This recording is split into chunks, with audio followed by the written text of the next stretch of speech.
And so when I say Chinese, I want you to scream out the nation that's associated with this. For example, if I say Chinese, you're going to say what? China. All right, let's say it with authority. When I say Chinese, you say what? China. All right, that's just a test right there. So here we go. Chinese. China. Russian. Russia. Italian. Italy. German. Germany. Swedish. Sweden. Korean. Korea. Egyptian. Egypt. Nigerian. Nigeria. Black. Exactly. Nothing. Tell him, Pastor. Tell him, Pastor. Black, nothing. I hope you were able to successfully identify the issue.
The same people that have stripped us of our identity and labeled us as a color have told us what it means to be black.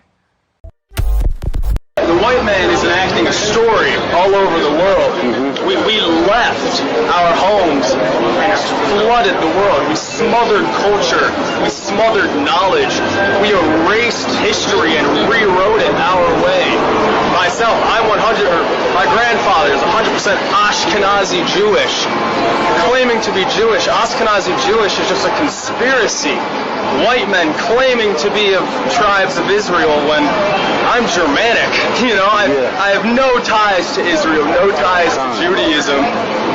You know, except loosely written history that's been whitewashed over for centuries, and you know, from the Renaissance. Oh yeah, right.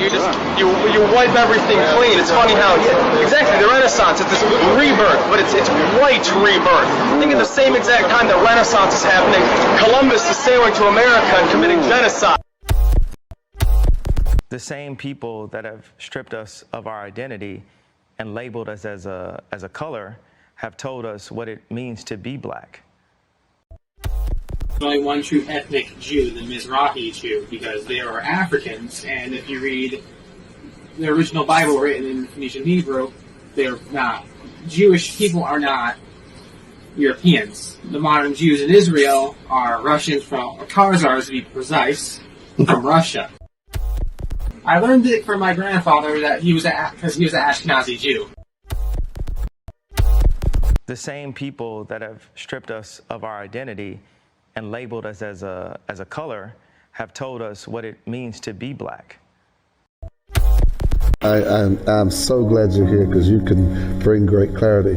Can you tell us a little bit about the Sephardic Jews and how they were scattered because they went west? I sure can. Because the reason why I want to is because a lot of them, and a lot of people don't know this, are in the Caribbean. They are. In the islands. And you're one of them. I know that. I'm one of them. I know that. Because, you know, a lot of folk don't know that those roots are there. One of the first batches of slaves that came to Jamaica, they were the Sephardic Jews. It's documented. And they're all over the Caribbean, South America, Central America, and even the South Central United States. Wow. And DNA testing is a factor in all this now. People happy. I try to make people smile. My formula has always been the same: 60% to make you laugh, 30% to inspire you, and 10% whatever I'm selling.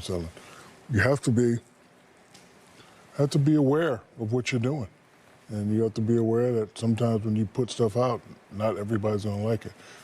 Some people are conscious, some people are not. I can tell he's not conscious. He doesn't really care what's going on. But us, I know that the game that we used to love and we promote, it brings people together. And it hurts me sometimes when we have to sit up here to talk about stuff that divides the game. Now we got to answer for what this idiot has done. Shalom, shalom, Hebrews. Ron Dalton Jr. giving you a special announcement. This Thursday coming up, we're going to be at the Cityplex 12 Theater in Newark, New Jersey.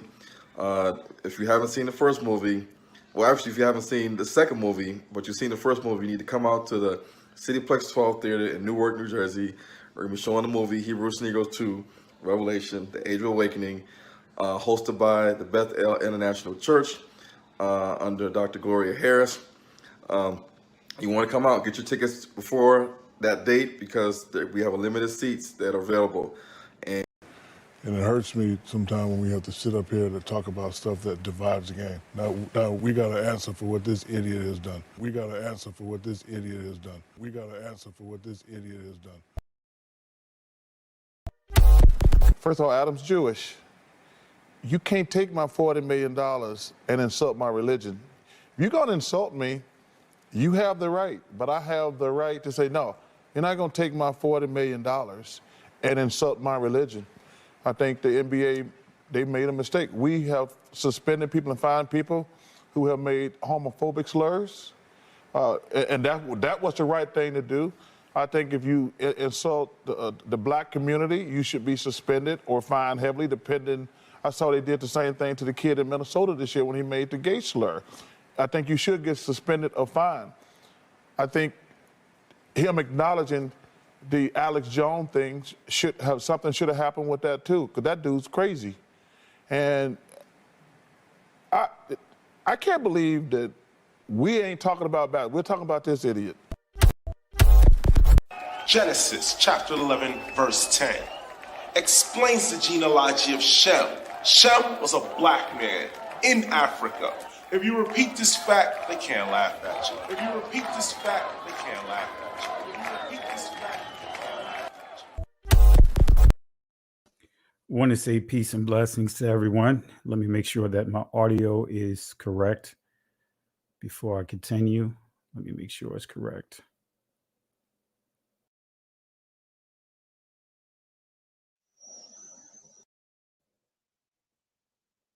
All right. Want to make sure my audio is good. If my audio is good, give me a thumbs up. If my audio is good, want to apologize for my tardiness of getting online. I was trying to get these clips together, some additional screenshots. When you're doing a fact check, you have to do a lot of research just to make sure that the information that you're covering, you're actually doing a correct fact check. So a lot to cover. Some of this stuff is going to be pretty much almost like a refresher for you guys, because some of this stuff I've already covered in previous videos. And the reason why I'm doing this overview, this fact check, is because my friend, my buddy, comedian Moxie approved. We did live about 5 days ago. And thank you guys for the love and support. I believe the video has gotten almost, if not already past 100,000 views with the information that we shared. So we have a lot to cover. We're going to do as much as we can. I'm sure we're going to have to break some of this stuff up because I can't get it all in, because there's a lot. But I want to cover some major key points that has been talked about, right?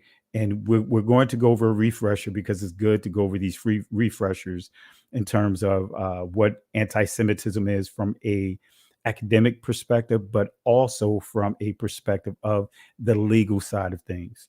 All right. So we're going to get right into it. That's why I cut down some of the intro, just so that way you guys we can have more time to go over the information and, hit that like button, subscribe to the channel, share the video. And again, we had great dialogue, Moxie and myself, over this. He gave his assessment on his critique about some of the things he saw in the movie, and I just gave a fact check of the movie. and additional things. So we are going to get into it, family. And I want to make this clear. I want to say this to anyone, to everyone that's watching. Let's be respectful in the comment section, because I know sometimes the comment section or the chat can turn into the OK Corral. Moderators, you guys know what to do. If anyone is, acting crazy, behaving crazy, posting all kinds of obscenities inside the chat, being a distraction, kick them out. Kick them out. Now, it's all right to have differences of opinion. That's fine. But let's not be rude. Let's not use profanity in our expressions when it comes to this information. When it comes to just being the people of the Most High, right? There's a certain reputation that comes with being the people of the Most High. There's a certain behavior if you understand the scriptures of being the people of the Most High. All right. So I just want to encourage everyone, let's be very respectable. All right. And should I say respectful? All right. But anyway, but appreciate you guys for tuning in. Hope you guys had a great Shabbat. And so with that being said, family, let's go ahead and get it in. And again, I want to say I apologize for the lateness. I apologize for the tardiness. I had a long day, but then, wanted to clean up the presentation a little bit. But I tell you, a lot of information, a lot of this information is going to really catch your eye. So let's go ahead and get into it. Let me stretch this out here. Let me stretch the screen out here like this. All right. And let's see here. Let's go ahead and get into it, family. Let's go ahead and get into it. Right now, I'm not going to really can't give much of a critique to the overall movie itself, because, it's easy to critique the quality of a movie when you're not the one that's actually putting it together, especially when you're working on limited resources. The movie was put together out of pocket. It's an independent film. And Ron Dalton, he put together the movie directly out of with his own resources.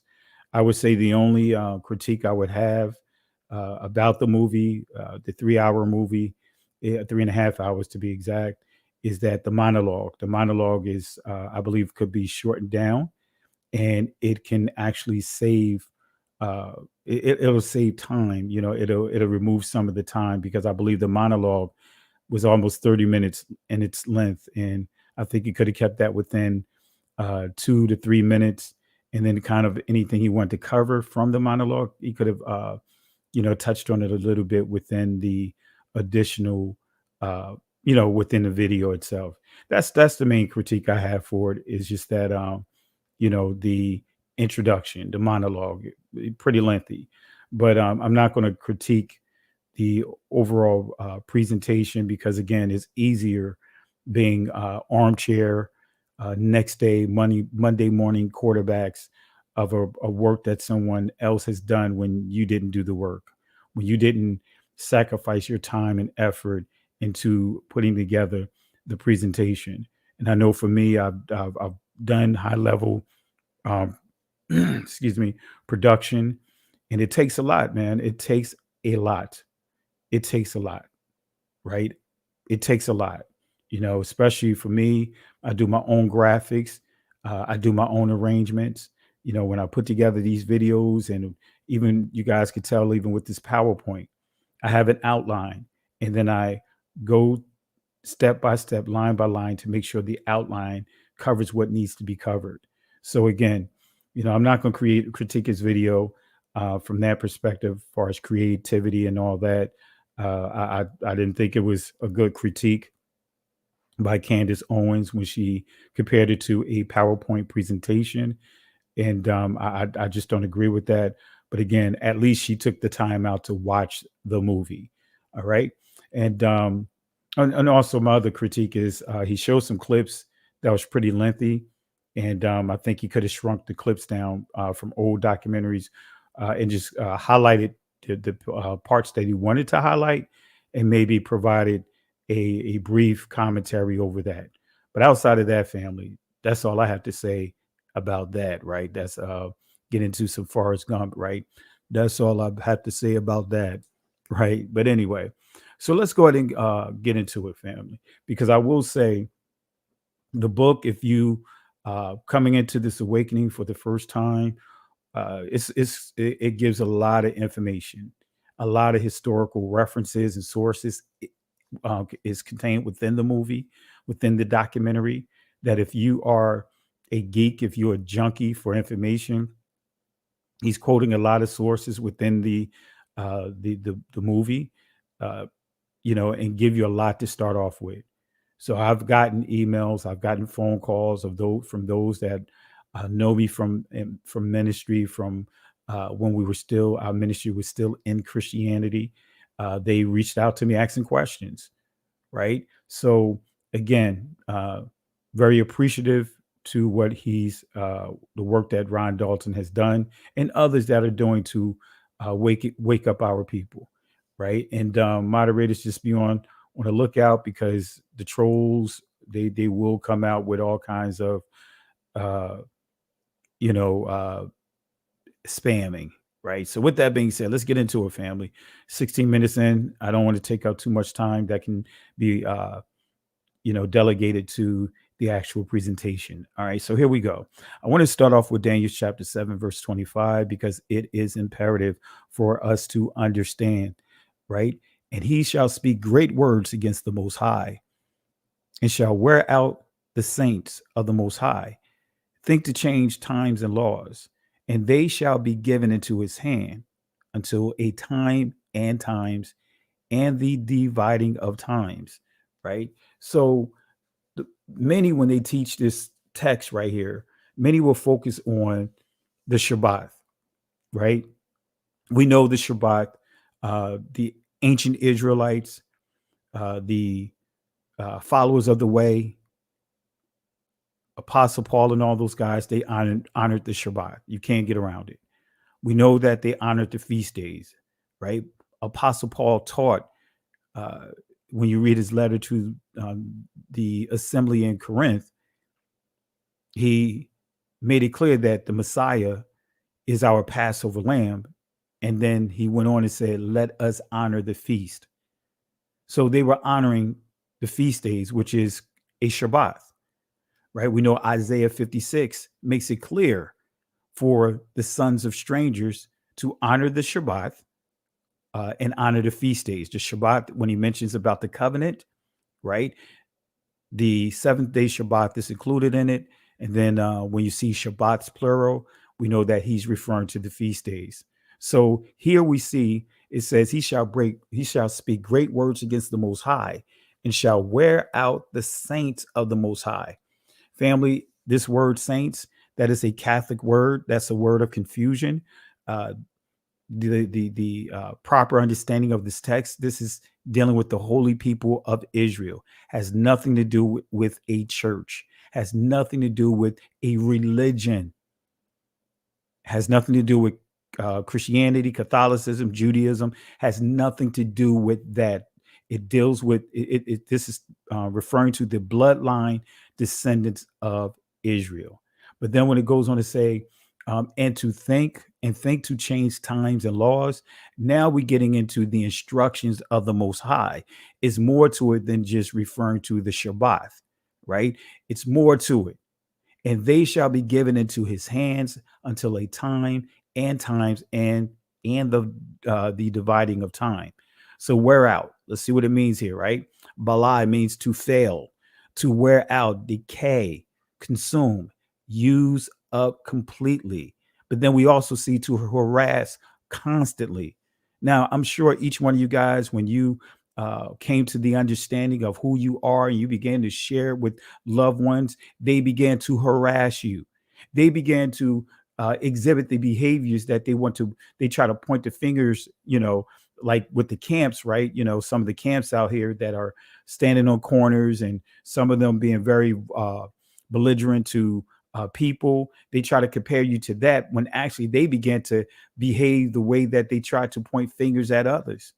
They began to slander you, defame you, saying that, hey, you one of those guys, right? So to harass constantly, right? And again, my wife's best friend, little sister, she younger sister, right? Not little sister, younger sister, because she's almost she's in her mid-30s. So yeah, so I'm not gonna say little sister, but in a nutshell, she watched the movie Hebrews to Negroes, and she decided, she made a post stating how she got a lot of questions. She had to rethink some things because she started doing her research on the sources that were shared. She made a post on Facebook, and pastors began to post all kinds of negative information, even using the acronym. Say, when he said to her, don't watch or purchase that BS. Come on, you supposed to be a pastor? You supposed to be a man of the Most High? Did everything to try to discourage her from moving forward on her journey. Right. So this is what many of you guys had to deal with this. I had to deal with this when I went to do the Black Lives Matter message there, when our assembly was still in Christianity, and I made a post. It's still on my timeline. Man, I had people that was pastors that I rubbed elbows to elbows out laboring, evangelizing, helping them keep their ministry afloat. They made some comments about me on my own post. They began to harass me constantly for sharing the truth. They already knew that what I stood on, but then when they found out that I was going to speak at the Black Lives Matter, they had some choice words to say, and it wasn't good. They began to defame and slander me on my own platform, my own Facebook channel, not my platform, but profile, because I don't own Facebook. So it's not my platform. Right. So again, to harass. Okay. So anti-Semitism, right? What is anti-Semitism? I want to define this real quick, right? Because this is one of the things that Ron Dalton is accused of. He's accused of being an anti-Semitic person. Kyrie Irving was accused of being anti-Semitic, right? And I think I have the clip here of Kyrie's response to that. This is what Kyrie had to say. It's unfortunate timing that we're in, but I'm glad that I could stand on the truth, because I'm not afraid of these mics, these cameras. I used to be looking everyone in the eye and telling them the truth, and I'm proud of who I am. Any label that you put on me, I'm able to dismiss because I studied. I know the Oxford Dictionary, you look it up, right?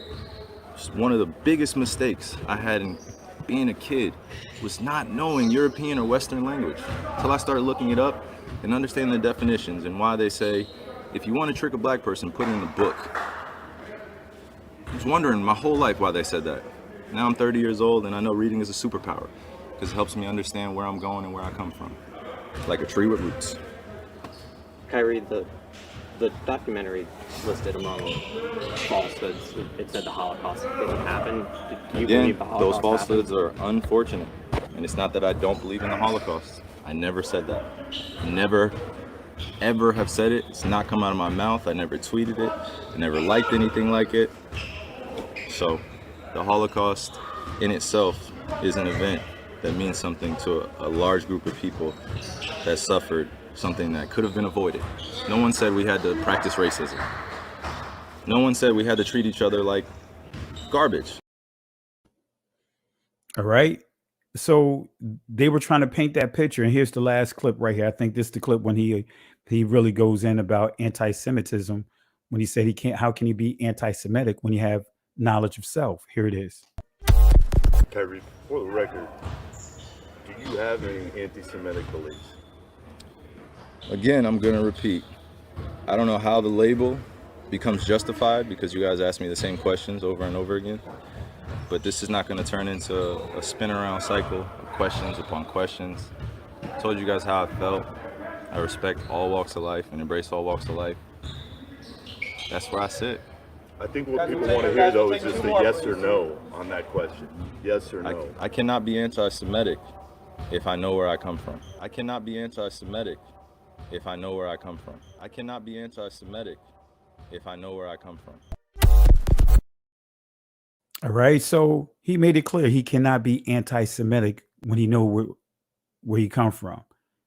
So how in the world, uh, he had to go through all this scrutiny because because of him making this comment right here, right? Give us a yes or no answer. He gave them more than a yes and no answer. They wanted him to uh, say he's sorry and all this other stuff. He apologized, right, for those he may have hurt, but he made it clear that he's not anti-Semitic, right? So thank you, appreciate it. The Negro Experience. Thank you for the contributions. Really appreciate it, right? Thank you for the love and support of the platform.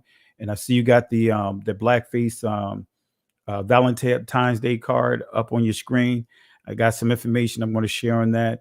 When I drop the Road to Savannah this upcoming week, it will drop within the week, family, and that is a promise. So I was trying to condense everything down to an hour and a half, but it's going to take more than an hour and a half. So I'm going to have to break it up into 2 parts. So I will drop part 2, breadcrumbs, this upcoming week. That is a promise. So let's give some love, show some love to the Negro Experience. Appreciate you. Thank you, my brother, for or sister, because I don't want to say brother or sister. I mean, say brother, you could be a sister. So I just want to thank you, family, for the love and support. My apologies if I, got it wrong in terms of your gender. My apologies. All right. So this is coming from the Britannica, right? Encyclopedia. And I'm sure all of you guys did like I did when you deal with anti-Semitic or Semitism. And for me, I did not think about going into the legal aspect of this word. All right. So appreciate it. My apologies, the Negro Experience brother. My apologies. So that's why I want to reiterate that. My apologies. Like the old school say, charge it to my head, not to my heart. All right. Appreciate you though. Thank you for the love and support. All right. So we're going to deal with the academic definition of this, and then we're going to deal with the legal side. And as we build up our fact check of Ron Dalton's book / movie, and you are going to be the people who's going to give clarity to say, hey, you know what, that is fact or fiction. You guys are going to be the final judge and jury based upon what you see and what I present. If these are valid critiques. All right. So I'm not going to sway you one way or the other. I'm just going to present the information to you. All right. So you are the jury. Okay. So anti-Semitism, hostility towards or discrimination against Jews as a religious or racial group. The term anti-Semitism was coined in 1879 by the German agitator Wilhelm Marr to designate the anti-Jewish campaigns underway in Central Europe at that time. Although the term now has wide currency, it is a misnomer. It goes on to say, simply it implies a discrimination against all Semites. Arabs and other peoples are also Semites. So this is making it clear it's not just the Jewish community as we know them are Semites. That's a whole nother discussion. We'll cover it shortly. But it says Arabs and other people are Semites. So everyone that's a descendant of Shem are Semites or Shemites. Right? You can't change that up. You can't designate that label on just a certain particular group of people. Every descendant of Shem is Shemitic or Semitic, however you want to use, whatever you want to use, whatever you're comfortable with using. All of them are Shemitic people. When you get to Eber, Ibar, right? When you get to Eber, right? When you get to him, all right, he is the progenitor of the Hebrews. So everyone underneath Hebrew that comes through the loins of Eber would be considered Hebrews. So when you get down to Abraham, all his descendants are Hebrews. But here's the kicker. Only one of his sons is the promised seed, which is Isaac. Isaac is the promised seed, but guess what? All of them are Hebrews. Then when you get down to Isaac's seeds, Esau and Jacob, right? Esau is a Hebrew. Jacob is a Hebrew, right? Even when you look at Lot's children, Abraham's nephew, Lot is a Hebrew. His descendants, the Ammonites and the Moabites, they are Hebrews. So Esau, he was a Hebrew. His children, Edomites, right? They are Hebrew.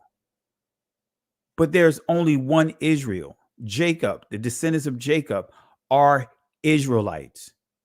Then when you go beyond that and we start getting into the word Judah, the transliterated Jew coming from Yahwadah or Yehudi, right? Not all of Israel can be Judah, right? Just like not all of Israel can be Issachar and the other tribes that are there.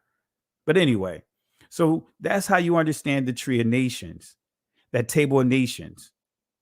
So it says here, the term is especially inappropriate as a label for the anti-Jewish prejudices, statements, or actions of Arabs or other Semites, right? You can't refer to an Arab person as being a anti-Semitic person and others that are under this tree as being anti-Semitic.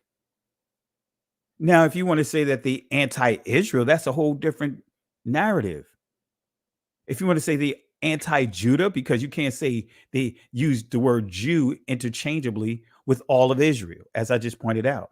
And I encourage you guys, if you haven't watched the videos, go through my channel. You will see some playlists there, and I believe it's under foundational. Look at the video I did titled Words of Confusion.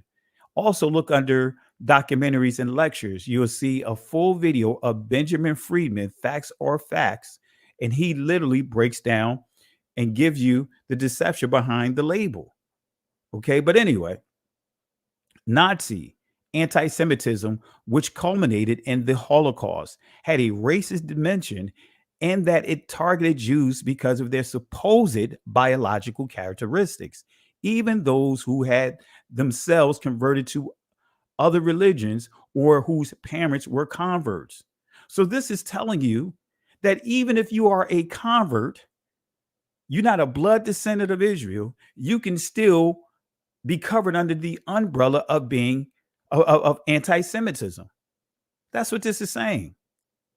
So supposed biological. So when it says supposed biological, when we go back to this article, let's go back here. It says had a racist dimension in that it targeted Jews because of their supposed biological characteristics. Supposed, right? So let's go to supposedly, right? Let's see what it says here. Let's see what it means here, right? In a nutshell, according to what someone told you or according to what is believed by many people to be true. That's what we're seeing right now.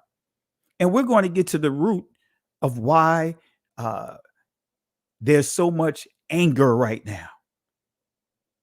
Kyrie Irving, the owner, said he's not anti-Semitic. The NBA, whatever you call it, commissioner, said that he's not anti-Semitic, but they extended his suspension beyond 5 games. Man, I just pray someone's in Kyrie Irving's ear telling him to lawyer up to sue these people because he has a credible lawsuit, because there's errors all through this. Right? So according to what someone told you or according to what is believed by many people to be true. So just because there's a common census, right? Common sense doesn't mean that they are correct. Be careful when you tell your children have common sense. In other words, fall along with the crowd, fall in line with the crowd. So the etymology dictionary definition of Semitism, and I want to give Candace Owens props because out of all the people, right? You didn't see Stephen A. Smith, you didn't see Malika Andrews, because Malika Andrews, her mother is Jewish. And you would have thought that she would have actually gone into these words. But that didn't happen because they all are on the payroll of ESPN. But you didn't see her going into the definition of it. You didn't see Shaquille O'Neal. All of these guys are educated people. But they never bring up the definition the academic definition of Semitic. They never bring this up. Denoting the language group that includes Hebrew, Arabic, Aramaic, Assyrian. But it goes on to say down here, in recent use, often with the specific sense Jewish, but not historically so limited. So historically, Semitic wasn't just it wasn't monopolized by the Jewish people as we know them of today, right? That's what this is saying here. In a modern sense, in recent often use of this word, it's telling us that the Jewish community as we know them hijacked it. So in recent use, often with the specific sense Jewish, but not limited, historically so limited. So when we go to the Oxford Dictionary, right, this is what it says. And they took this site down, right? I guess we were using it too much. It seems like every time I recommend something, they take it down. So notice what it says here. It's confirming what we see at the Etymology Dictionary, but it takes it a step further. It says relating or denoting a family of languages that includes Hebrew, Arabic, Aramaic, and certain ancient languages such as Phoenician and Akkadian, constituting the main subgroup of the Afro-Asiatic family. So we see here that because now this word is being used not just as a group of languages, but also ethnicity. So Semitic is a subgroup of Afro-Asiatics. So we can't be anti-self. That's legal. So the Merriam-Webster Dictionary is going to confirm this as well. Of or relating to or constituting a sub-family of the Afro-Asiatic languages. Language family that includes Hebrew, Aramaic, Arabic, Amharic. That is the Ethiopian version of that comes out of ancient Hebrew. It was initially called Ga'az. Now it's called Ge'ez. Well, actually, now it's called Amharic. Ge'ez is not a proper pronunciation of the ancient language because they did not have E sounds. They did not have A sounds. They did not have U sounds. All they had was the Ah sound. And ancient Ga'az is the proper pronunciation. So Amharic. Then entry number 2, of, relating to, or characteristics of the Semites. But look at what we see at number 3. A word of confusion. Why is this even there? Right? Why is this even there? Because we see Hebrew here. So why is that even here? Why don't we include Esau here? So as far as the Edomites here, why don't we include Arabs here? Why don't we include the Ethiopian Hebrews here? Why don't we include the Bambaras, the Igbos, the Yoruba? How come we don't see the other Hebrews that are listed here that are descendants of Israel? Why don't we see Arabic, even though they're not Israelites, right? Why don't we see that here? Why just this one group here and this word Jewish being used synonymous to all of Israel? Is it that all the other tribes doesn't matter? Just the southern kingdom, which is the Benjamites, along with Judah and later the Levitical priests, the Levites? Afro-Asiatic. This is a subgroup. Semitic is a subgroup. So here's the definition of Semite, right? And it takes it a step further. Notice what it says. Any member of a number of peoples of ancient Southwestern Asia, including the Akkadians, Phoenicians, Hebrews, and Arabs. See, family, when you start understanding how these words evolve over time, you can see the deception, the delusion in this. You can see the agendas behind these words as they morph, as they evolve over time. All right. So we see here entry number B, sub entry B, it says a descendant of these people. Wait a minute. So only these people right here? Nah, it's more to this here. But notice Hebrews, but they don't have Israel because Israel is still considered Hebrews. Israelites are a subgroup under Hebrews. The Edomites are subgroups under Hebrews. The Ammonites, the Moabites, are subgroups under Hebrews.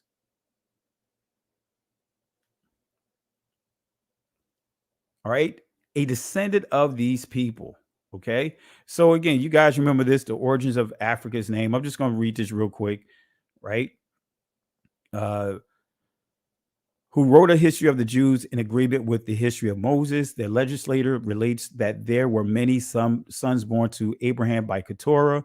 But in a nutshell, this is saying how the name Africa, when you see here, Afar, Sarim, and Japhram, right?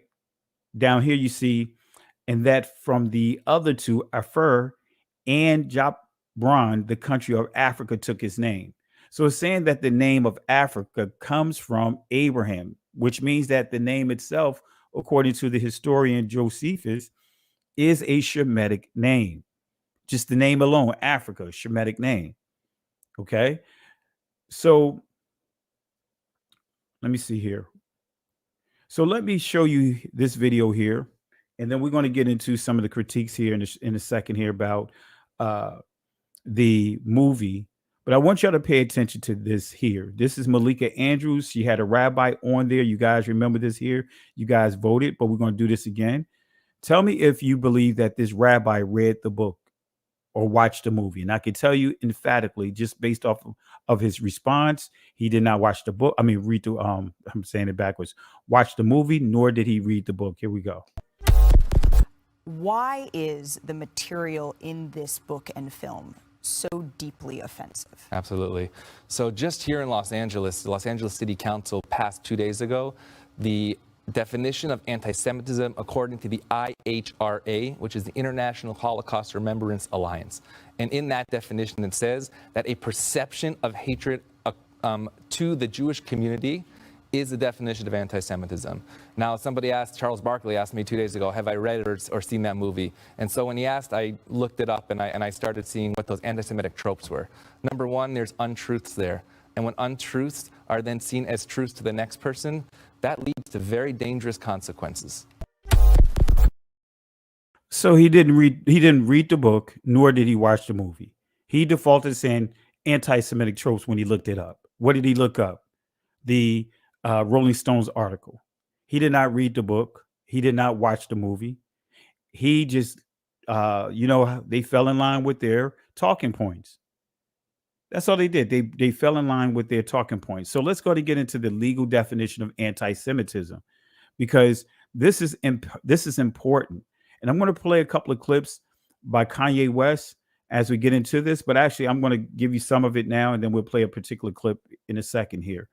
So this is what the rabbi is quoting from, right? Giving you a definition of anti-Semitism. It says anti-Semitism is a certain perception. Come on, family. That's all it is. A perception when it all boils down, how the person perceives. So they can say, hey, if I look at them a certain way, hey, he looked at me a certain way, all right, he's anti-Semitic. Or he walked past me, not stomping his feet, or anti-Semitic, or, anything. It's very subjective. Anti-Semitic is a certain perception. This is the legal definition of Jews, which may be expressed as hatred towards Jews. Rhetorical and physical manifestations of anti-Semitism are directed toward Jewish or non-Jewish individuals and or their property toward Jewish communities, community institutions, and religious facilities. All right. So anti-Semitism is a certain perception. So again, what is the legal definition of it? And these are some examples, as you see on your screen here. It gives you some examples here. Now, I'm going to read the examples, and then we'll touch on a little of it, but we're going to continue on progressing for the book itself. It says, calling for, aiding, or justifying the killing or harming of Jews. In other words, often in the name of a radical ideology or an extremist view of religion. Making mendacious, dehumanizing, demonizing, or stereotypical allegations about Jews as such, or the power of Jews as a collective, especially but not exclusively, the myth about the world Jewish conspiracy, or of Jews controlling the media, economy, government, or other societal institutions. So this is what Kanye West was referring to when he said he didn't know that he can be considered an anti-Semitic person. He knew the academic definition of it, but he didn't know the legal aspect of it. So let's play it real quick. We're going to line it right up here. Let's play it real quick of his comments, his interaction about it. So let's see here. Anti-Semitic statements are never good for anybody, right? It's kind of like being anti-black. But, you know, it's really interesting.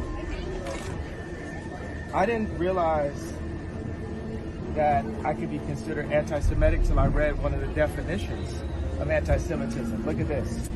The definition says, making mendacious, dehumanizing, demonizing, or stereotypical allegations about Jews as such, or the power of Jews as a collective, such as, especially, but not exclusively. This sounds like let it go by. All right, so it says, think about it, that sounds like the type of wording that's in the contracts, right? Indeed. Such as, especially, but not exclusively, the myth about a world Jewish conspiracy or of Jews controlling the media, economy, government, or other societal institutions. But isn't that what you said? That Jews run everything? Yeah, but that actually is considered to be anti-Semitic. Right. So I didn't realize that it was anti-Semitic to say, hey, you know, I have a Jewish attorney, I have a Jewish record label, I have a Jewish contractor, I have a Do you regret your statements? Or the statements you think you should be walking back? I mean, considering... What do you mean walking back? Well, you know, backing up off of them. I mean, the thing is, you've lost a lot of endorsements. People are dropping you. You're getting, you know, vilified. You know, I mean, you might think you're right, but I think, you know, there's a whole world out there that's condemning you for what you said. All right, family. So Kanye West was reading out of the legal definition of anti-Semitic. That's what he was reading. He read this verbatim. This is what he was referring to. This is from state.gov. All right. It goes on to say, accusing Jews as a people of being responsible for real or imagined wrongdoing, committed by a single Jewish person or group, the state of Israel, or even for acts committed by non-Jews. So again, responsible for real or imagined wrongdoing. Interesting. Accusing the Jews as a people or Israel as a state of inventing or exaggerating the Holocaust. Accusing Jewish citizens of being more loyal to Israel or to the alleged priorities of Jews worldwide than to the interests of their own nation. So again, what is the legal definition of anti-Semitism? Right? When we go to the first one, it says justify calling for aiding or justifying the killing or harming of Jews. Right? This is why Kanye, right, got into a lot of trouble, right? Because he made this post here. Right? Waking up, I'm going DEFCON 3 on Jewish people. Right? DEFCON is a state of alert, right? But he said DEFCON, even though he gave clarity for his comments, but they still ran with it. They still made it as if he was rallying people to go after the Jewish community. He gave him a moment of opportunity, but he explained himself. He explained himself within a day or two after he made this post. This is what he said on the Drink Champs. I talk about the left, the Democrats, and how they prey with BLM on our outrage. Mm-hmm. Even when I put up the DEFCON 3 tweet, I was outraged at this point. What does DEFCON 3 mean? It's like level of this, like actually when it's DEFCON, it's like nuclear war. But I spelled it wrong. I have a tendency to do that. But DEFCON is actually that you're preparing to protect yourself. All right. So he gave clarity on exactly what he meant by it, but they didn't buy it. They were like, hey, they still kept that machine moving forward to blacklist him. But the real issue is not that. Truth be told, the issue is what he said or what he posted afterwards. The funny thing is, I actually can't be anti-Semitic because black people are actually Jews also. So he didn't even say that they weren't Israel. He said that he can't be anti-Semitic because black people are actually Jews also.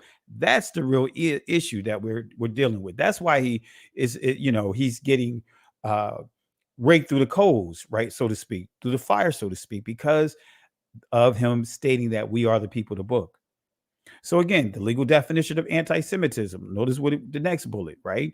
Making mendacious, dehumanizing, demonizing, or stereotypical allegations about Jews as such, or the power of Jews as a collective, especially but not exclusively, the myth about a world Jewish conspiracy or of Jews controlling the media, economy, government, or societal institutions, right? And then when we go to this video here that I'm getting ready to play on your screen, this is what Kanye said.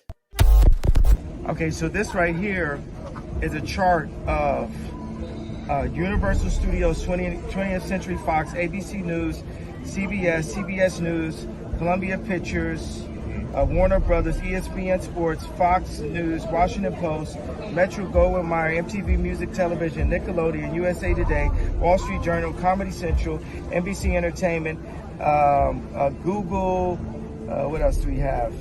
Disney, ABC Kids and Family, YouTube, Los Angeles Times, Discovery Network, Paramount Pictures, Facebook, Huffington Post, Yahoo, Marvel, Hulu, Cosmopolitan, Time, Touchstone, Associated Press, Pixar, Miramax, HBO, New York Post, LucasArts, MSNBC, DreamWorks Animation. Now, the thing is, I skipped over maybe about 5 of them because it was just unclear on this list. The red are the executives that are Jewish at these companies. Do you think they stuck together when they heard what you said? Was that what happened? See, they changed their tune. First, they said, "Aren't you?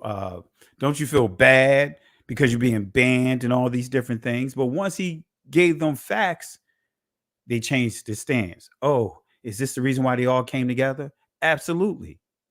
So, any allegations about Jews as such, or the power of Jews as a collective, especially but not exclusively, the myth about a world Jewish conspiracy or of Jews controlling the media. It's interesting how, for example, the Anti-Defamation League can point conspiracies to everyone else, but when you state the truth, oftentimes they label it as a conspiracy. When you state that you are the people of the book, they minimize it and then they try to throw it up under that generic anti-Semitic label because you're claiming who you are. You come into the understanding of who you are, but they want to label it the way that they want to label it. Right? So I dropped the link in the comments section. I'm not going to go into the details of reading the article, but the article I dropped in the comment section is this right here. This article right here, Who Runs Hollywood, Come On. And this writer by Joel Osteen, who is a Jewish journalist, he, in a nutshell, confirmed exactly what Kanye pointed out. He's making it clear, yes, they do run Hollywood. That's what this article is stating. You have a link that you can go to and use it as a source, right? But I'm just going to read some of the names here that sound similar to what Kanye West was reading. His is more of an updated list and even more extensive. News Corp president Peter Chernin, Paramount says Jewish. Paramount Picture chairman Brad Gray, Jewish. Walt Disney co-chief executive Robert Iger, Jewish. Sony Pictures chairman Michael Linton, Surprise, Dutch Jewish. Warner Brothers chairman Barry Mayer, Jewish. CBS Corp chief executive Leslie Moonves, so Jewish that his great uncle was the first prime minister of Israel. MGM chairman Harry Sloan, Jewish. NBC Universal chief executive Jeff Zucker, mega Jewish. So he just went right down the list. He went right down the list. He said the Jews are so dominant that he had to really search hard to try to find non-Jews, so to speak, in these positions. He's clear about it. All right. So he says, as a proud Jew, I want America to know about our accomplishments. So this is something he's proud about. Something he's proud about. This is not a negative article. So he's showing you their influence, that they do run Hollywood. But yet Kanye West says it, or in the definition of anti-Semitism, right? Anyone that alludes to this is anti-Semitic, but yet we have a Jewish person here that is stating exactly what Kanye West and many of us have stated, but that's anti-Semitism, right? It's anti-Semitism if you talk about the Middle East, saying that the Middle East, where it is not correct. But here it tells us in just the New York Times, nobody talked about the Middle East because neither the term nor the state and the region existed. Both were the work of the victors of war in World War I. Okay. And this is telling you here the term Middle East was coined in 1901 by Admiral Alfred Thayer Mahan, or Mahan, however you want to pronounce it. All right. So, what is the legal definition of anti-Semitism? Going right back here. Accusing Jews as a people of being responsible for real or imagined wrongdoings committed by a single Jewish person or groups, the state of Israel, or even for acts committed by non-Jews. So the legal definition of anti-Semitism, right? Accusing the Jews as a people or Israel as a state of inventing, exaggerating the Holocaust. Accusing Jewish citizens of being more loyal to Israel or to the alleged priorities of Jews worldwide than to the interests of their own nation. Right? Is this anti-Semitic when you go to this source here? The Jewish Almanac that they're now making it, it's becoming hard to get. I've been encouraging guys for almost 10 years to get this book. Now it's hard to get it now. Strictly speaking, it is incorrect to call an ancient Israelite a Jew, or to call a contemporary Jew an Israelite or a Jew. The first Hebrews may not have been Jews at all. So this is considered anti-Semitic, according to their definition, not by them. This is their own publication. But if we recite this, we are anti-Semitic. So accusing the Jews as a people or Israel as a state of inventing or exaggerating the Holocaust. So did Ron Dalton write in his book or state in his movie that the Holocaust did not exist? Absolutely not. Absolutely not. What did Ron Dalton actually write in his book or say in his movie that about the Holocaust, right? Excuse the typo, right? This is coming from his book, right? In the movie, he never stated that the Holocaust did not exist. The reporters lied. They told a flat, right? My grandmother used to always say bald-faced lie, right? You know, old school, they come up with all kinds of terms. But let me give some shout outs here because I didn't see some of the contributions here. I want to say peace and blessings. Family, show some love for Yahuda Saley. Really appreciate it. Yahuwah richly bless you, Pastor Kelly, at We Woke Now. Thank you for this remarkable preaching. Really appreciate you. Thank you, family. Let's show some love for Yahuda Saley. Let's show some love for him, right? Also, let's show some love for Young Brew, right? Really appreciate it. The arrogance of the Ish is so strong that no one can see past their programming, right? They really have a major influence, right? You know, and now it's to the point, you know, they're in your face with it. So let's show some love as well for Young Brew. Thank you, Young Brew. Really appreciate the contributions, right? Really appreciate it. But again, family, we gotta really come together like never before, regardless of our differences, right? We got to come together. We have to come together. So again, there's not a single line of text, right? But notice this reporter brought this up to Kyrie Irving. Let me play it one more time. This reporter should be fired. This reporter should be held, somebody should be pressing charges on this reporter. This reporter should be fired. This reporter that asked this question, this reporter should be fired for making this false accusation. This is what he said. It's unfortunate timing that we're in, but I'm glad that I could stand on the truth because I'm not afraid of these mics, these cameras. I used to be looking everyone in the eye and telling them the truth, and I'm proud of who I am.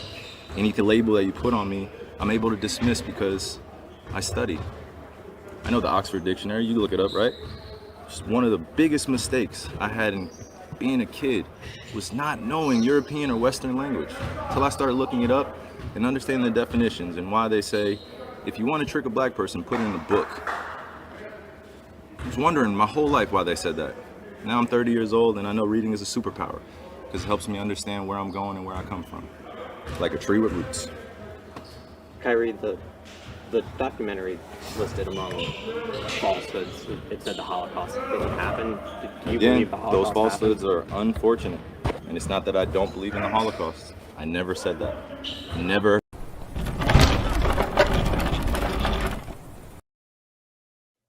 Family, that is a complete lie. I'm calling it what it is. I went back over and watched that 3.5-hour movie and went through the book. That is a blatant lie. That reporter should be fired. We as a people, we should be rallying together, just like how they are rallying together to try to cancel us. We should be canceling them. Cancel Nike, cancel Adidas, cancel everyone that's coming against, cancel the movies that these actors in Hollywood that formed this petition, over 200 actors and actresses trying to get Amazon to get this movie taken down. Boycott all of them. Boycott the NBA. Don't even buy a single jersey. Don't watch the NBA. If you have a subscription, whether it's by way of Amazon or YouTube, if you have a subscription to the NBA channel, the NBA games, cancel your subscription. Cancel your subscription. Blatant lies. That reporter is a blatant liar. A blatant liar. All right. So I just want to make sure you guys understand. Family, we got to start sticking together, man. We got to be one voice. We can't have people trickling doing things over here and people doing over. We have to be one voice. So that is a blatant lie. But let me show you what Ronald Dalton actually said about the Holocaust. Right. But according to the anti-Semitic laws, yes, he could be called anti-Semitic because I'll show you here. Notice what he says here, but he used a source. He used a Jewish source. The Jews have established 5 major falsehoods which work to conceal their nature and protect their status and power, to wit. Number 1, the Jews are Israelites, in other words, Hebrews, and thus God's chosen people. Number 2, Christ was a Jew. Jesus, did Mary practice Judaism? Jesus' stock was of Levi, Aaron, and other through Mary, and Judah through Joseph. Number 3, that 6 million Jews were killed in the Holocaust during World War II. Many sources and scholars have proven that there were less than 250,000 Jews living in Europe at that time of the Nazi Third Reich rule. This number was fabricated and was believed to be true by the Jewish-controlled media in America. But that will be considered anti-Semitic, and I'll show you why. Because it says questioning the numbers, basically, of stating that the numbers, that 6 million is an exaggerated number, basically. Let's go back here just to make sure you guys understand. Let me go back here, right? Let me make sure I quote it here. Accuse the Jews as a people or Israel as a state of inventing or exaggerating the Holocaust. So Ron Dalton, he's pointing out that 6 million is not an accurate number. It's a fabricated number. That is anti-Semitism according to the definition. Number 4, that all people are equal.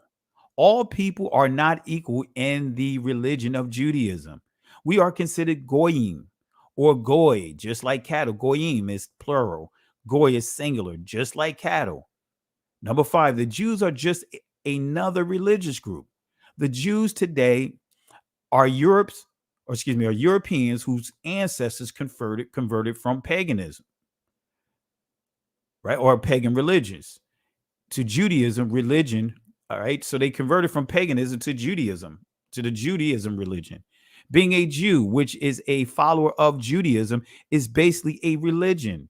The race of anybody practicing Judaism varies by country. Therefore, the Jews are just a religious group, not a race. Quoted by Ashkenazi Jew Harold Wallace Rosenthal. Right. So let's go to the Rosenthal document, right, which is referred to as the hidden tyranny, the issue that dwarfs all other issues. This is a interview, right, someone did of Harold Rosenthal, who a month later was killed in a terrorist attack. This is the interview. And we'll touch on this a little more, but we're going to go a little deeper in this than what I presented earlier. I'm going to show you a few additional things that really should have you thinking a little more about the methodology, the way, the approach of how the Anti-Defamation League and other groups handle those that are making allegations against their community. Right. But it says here the Jews have established 5 major falsehoods. This is coming from the source, which work to conceal their nature and protect their status and power, to wit. The Jews are Israelites and thus God's chosen people. Jesus Christ was a Jew. That 6 million Jews were killed in a Holocaust during World War II. That all races are equal, or that all are brothers. And number 5, that the Jews are just another religious group. So the question is, did Ron misquote this? No, Ronald Dalton quoted this line by line. So we have a couple of things that we have to give clarity to since we fact checking, right? So Ronald Dalton actually used this source, even though there's other sources, but use this source, right? Matter of fact, if you really want to, I don't have my book in front of me. I don't have my bag in here. I left my bag in the other room. So when I show a video clip, I may run and get my bag real quick. So that book that I share with you, the Jewish Almanac, go through that book. It talks about the victims in the Holocaust, and we're not here to minimize or disrespect those that died in the Holocaust. We don't condone those actions of any innocent people losing their lives. We're dealing with education. We're dealing with, as we're dealing with tonight, with fact checking. All right.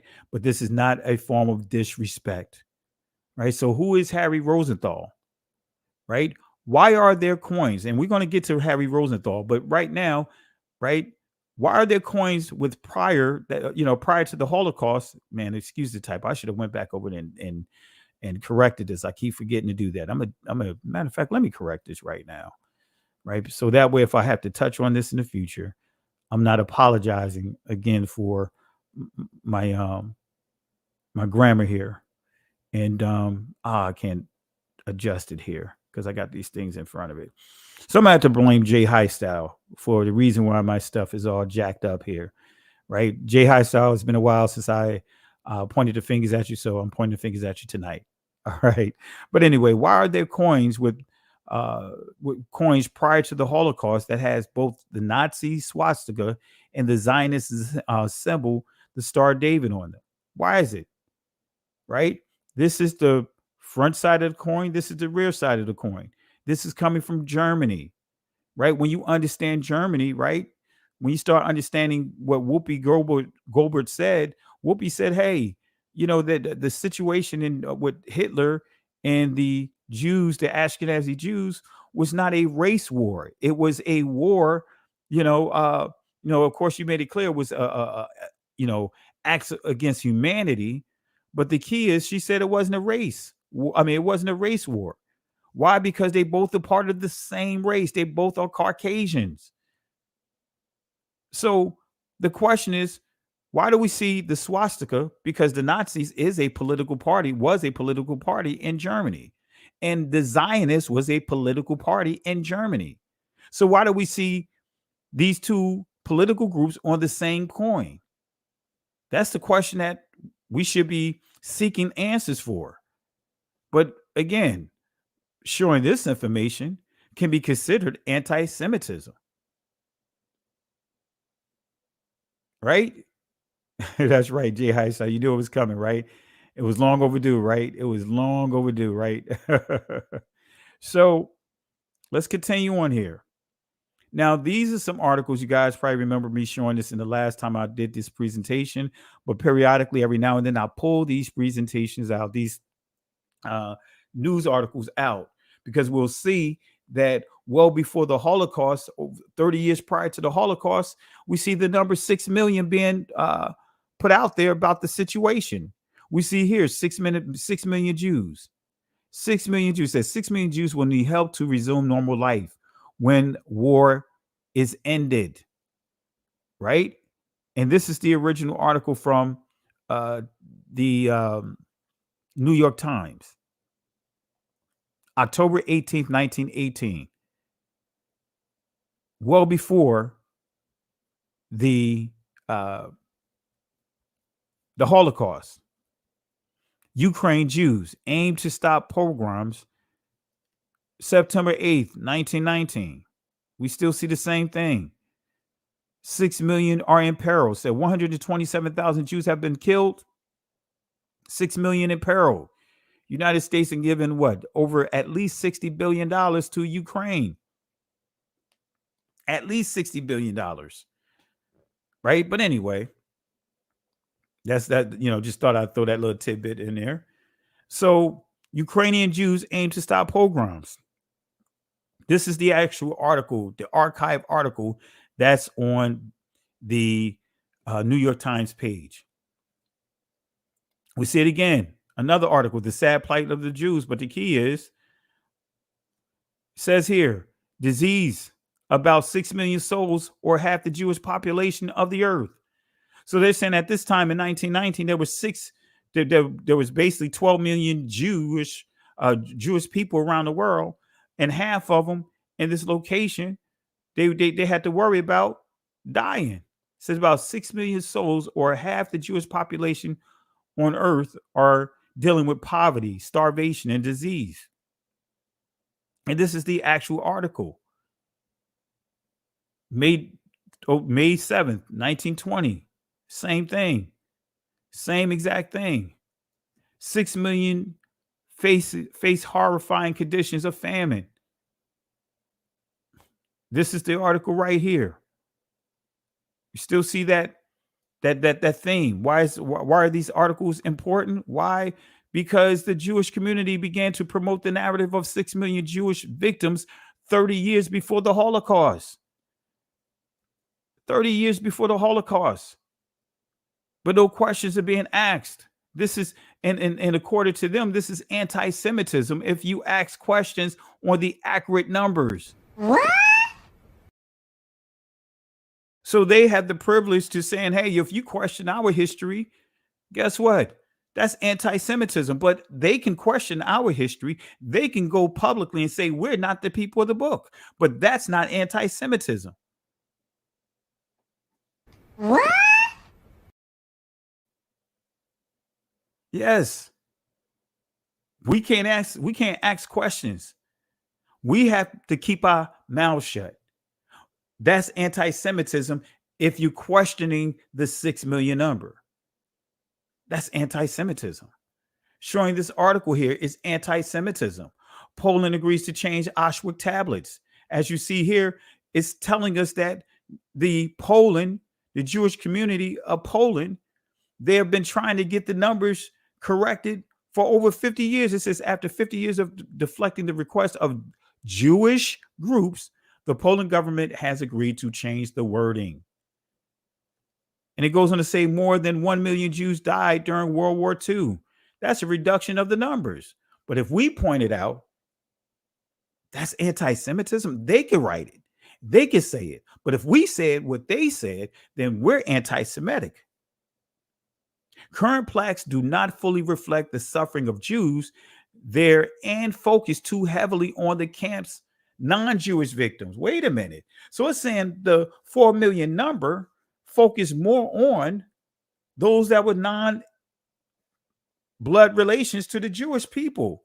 Whoa, so that's telling you most of the people at that time, that 4 million number, according to this article, were most of them were not blood descendants connected to these Jewish people. But it says, while thousands of Jews were among the estimated 1.5 million killed at Auschwitz, the victims were predominantly Jewish.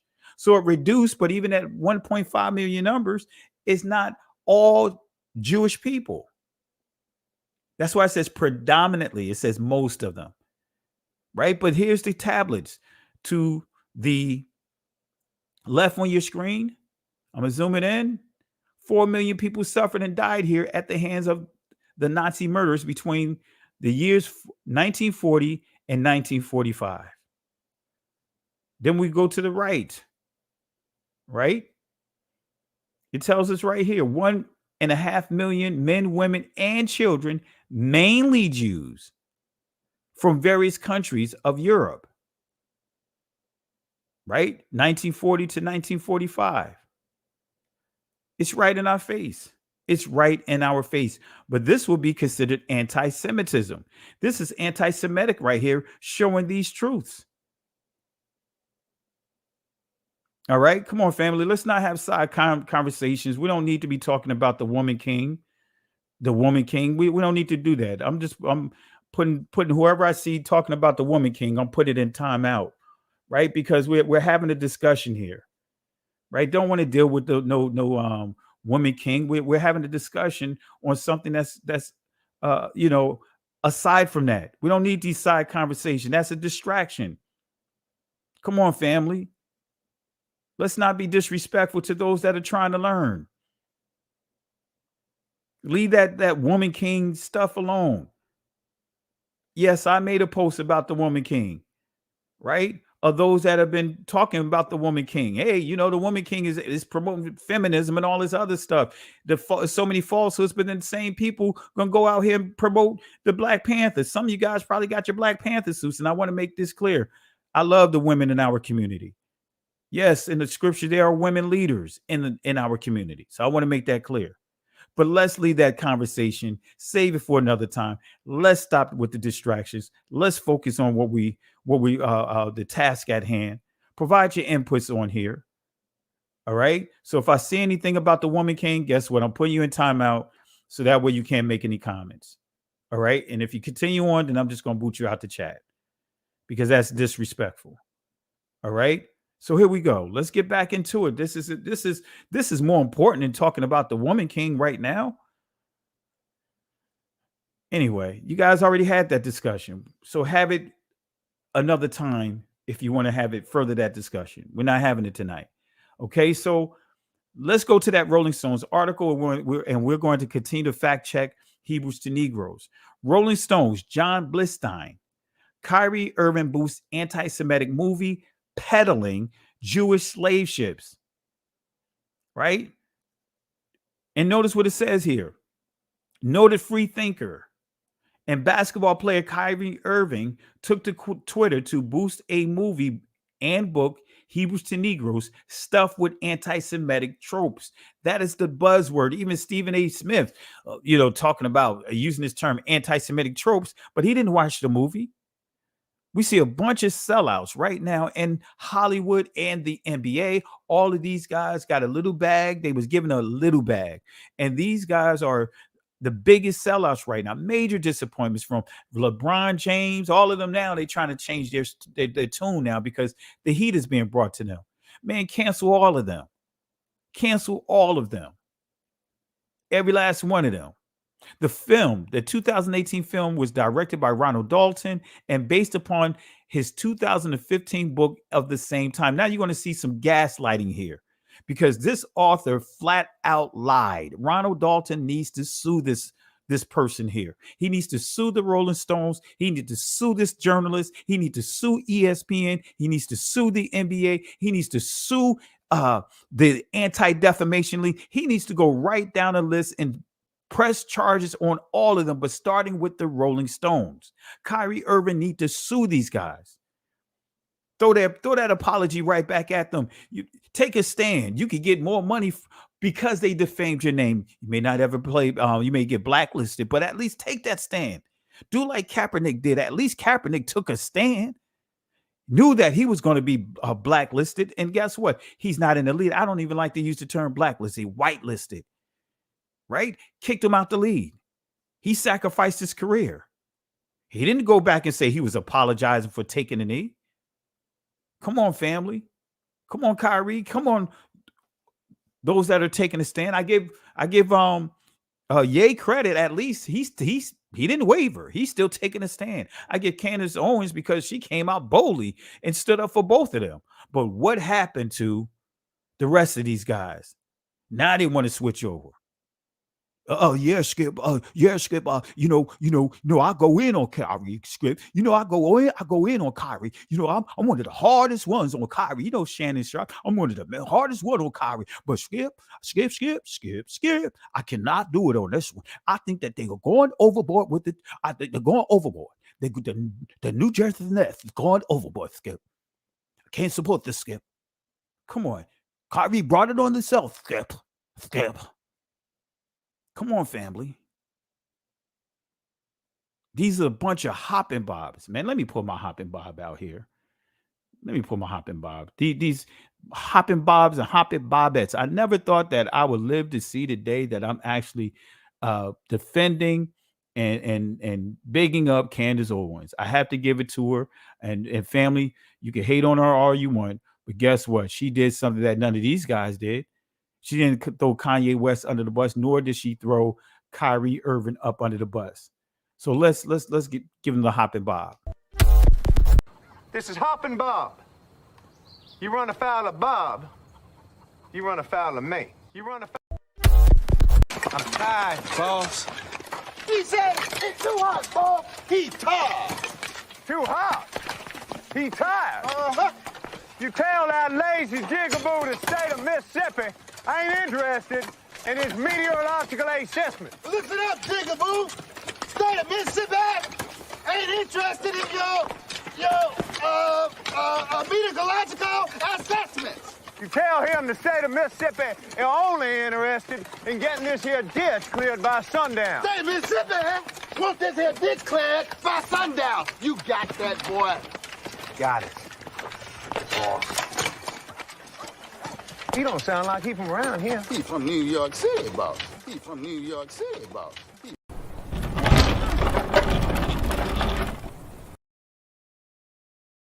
Yeah, family, we're giving out a lot of garbage can awards, right? I'm going to have to get me a new garbage can, right? So think about this, family. Think about this. These guys are straight sellouts, man. Selling out our own people, selling out their own brothers and sisters. The big Aristotle or the big contradiction, the big contradiction. Notice no one said anything. Shaq never addressed it. It hurts me sometimes when we have to sit up here to talk about stuff that divides the game. Now we got to answer for what this idiot has done.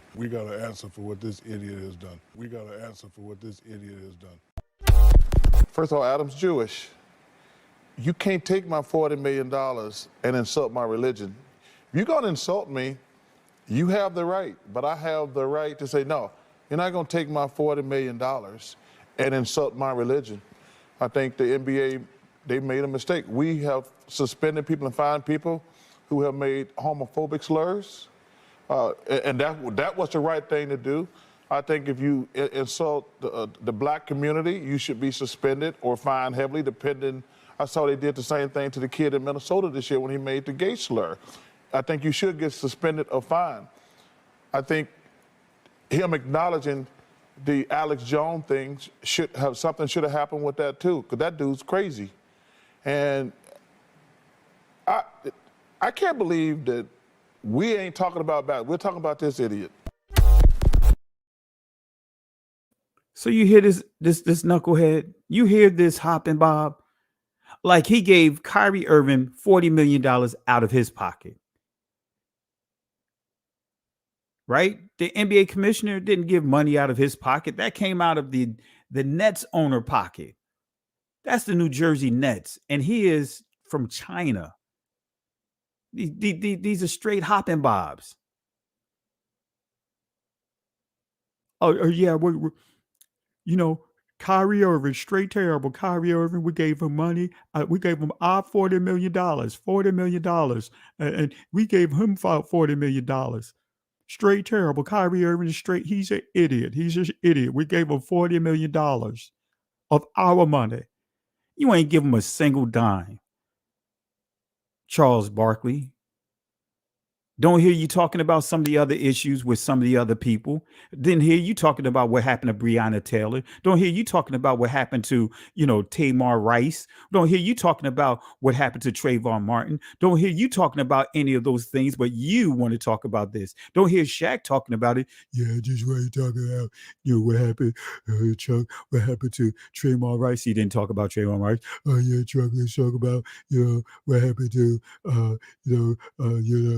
we just want to talk about what happened to Breonna Taylor. No, you will never find an audio clip on that.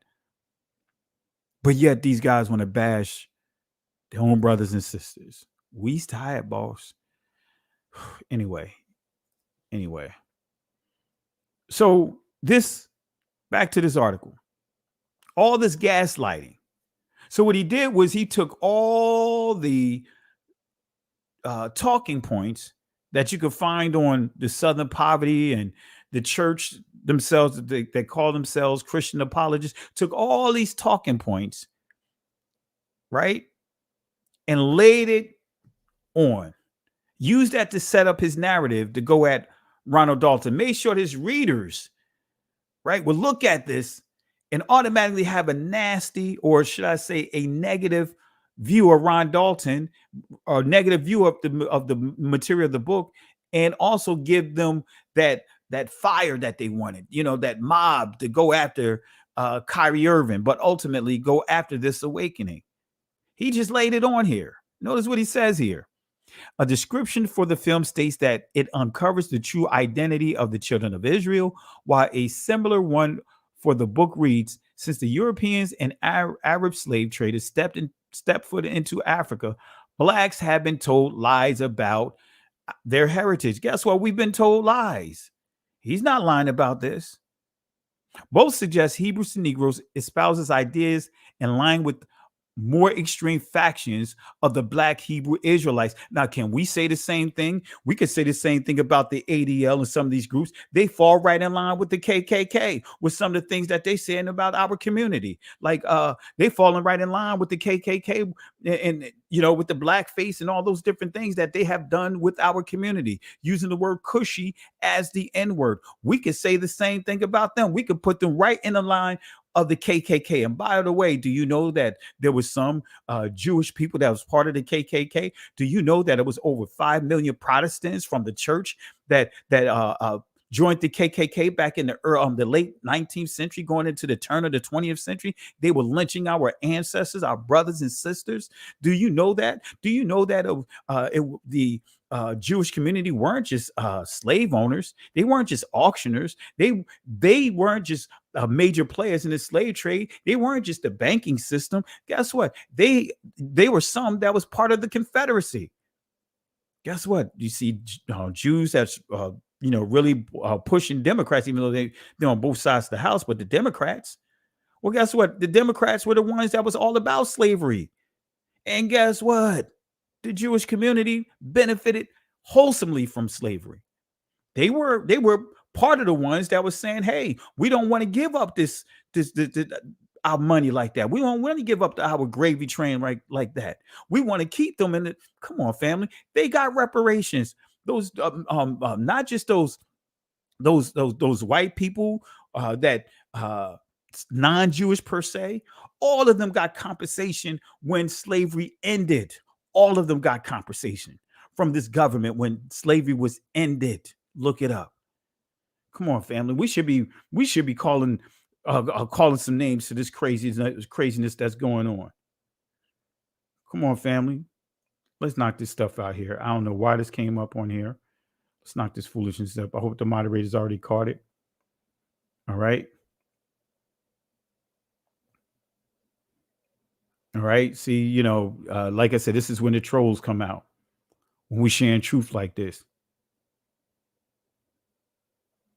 All right. So let me go ahead and take this off the screen, family. But appreciate it. Azariah Ben Yehuda, appreciate your comments.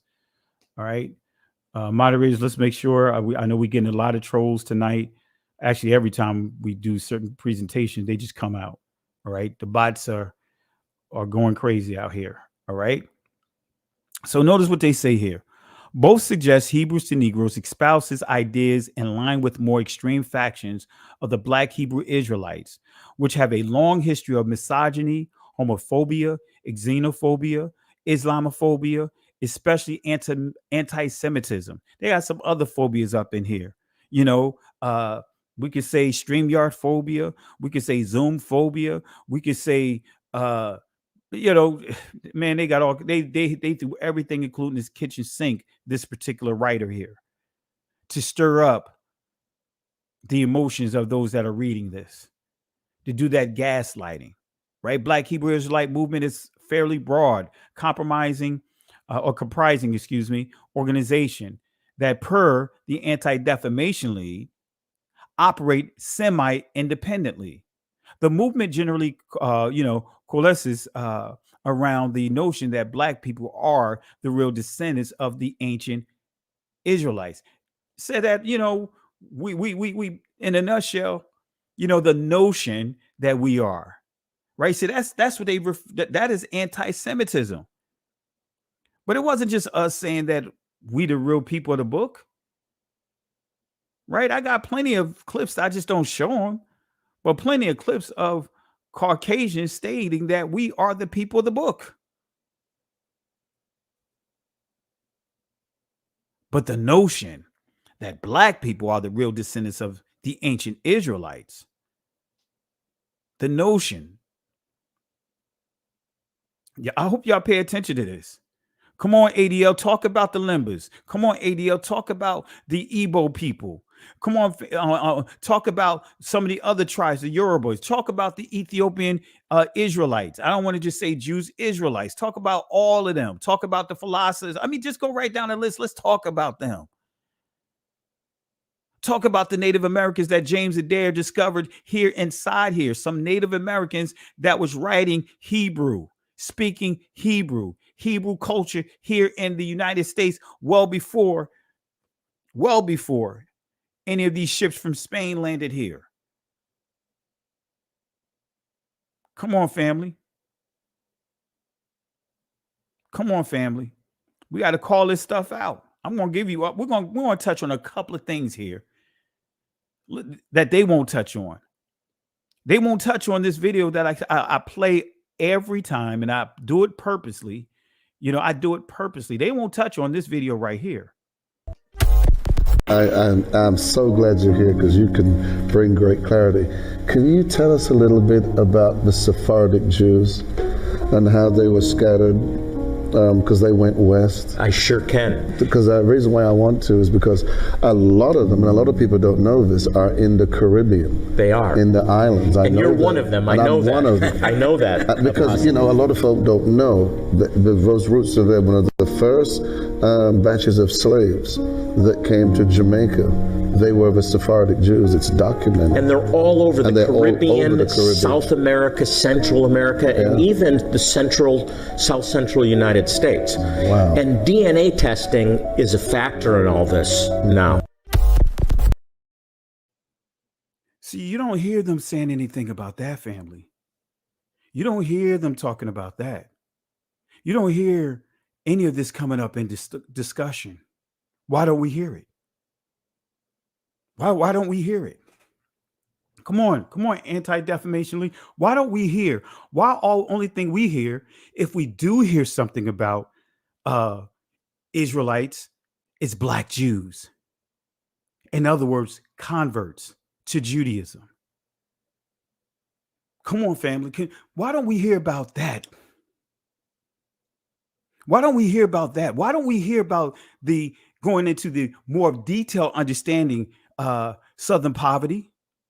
Who came up with terms of black identity extremists, used terms of black Hebrew Israelites and using black Jews. Let's talk about the Limbas. Let's talk about the Ebos who was confirmed by the Obadiah Alliance. Let's talk about some of the other Israelites throughout Africa that have been confirmed.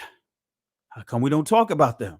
But we have to hear the label black Jews, right? To limit the numbers, right? Converts, aka Amari Stoudemire, converted over to Judaism.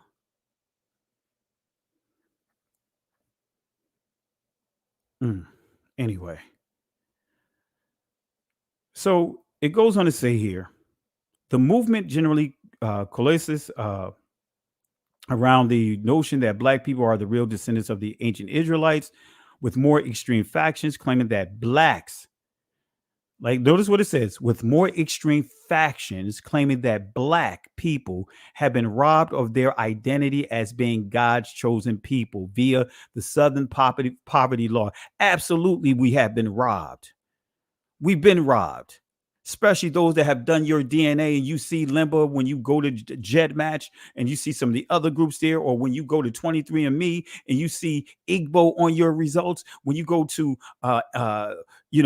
Ancestry and you start seeing some of those West African tribes, guess what? You know that they're Shemitic people because you confirmed it. You go to my ancestry, my true ancestry, and you see some of those tribes that have been confirmed. Come on, that's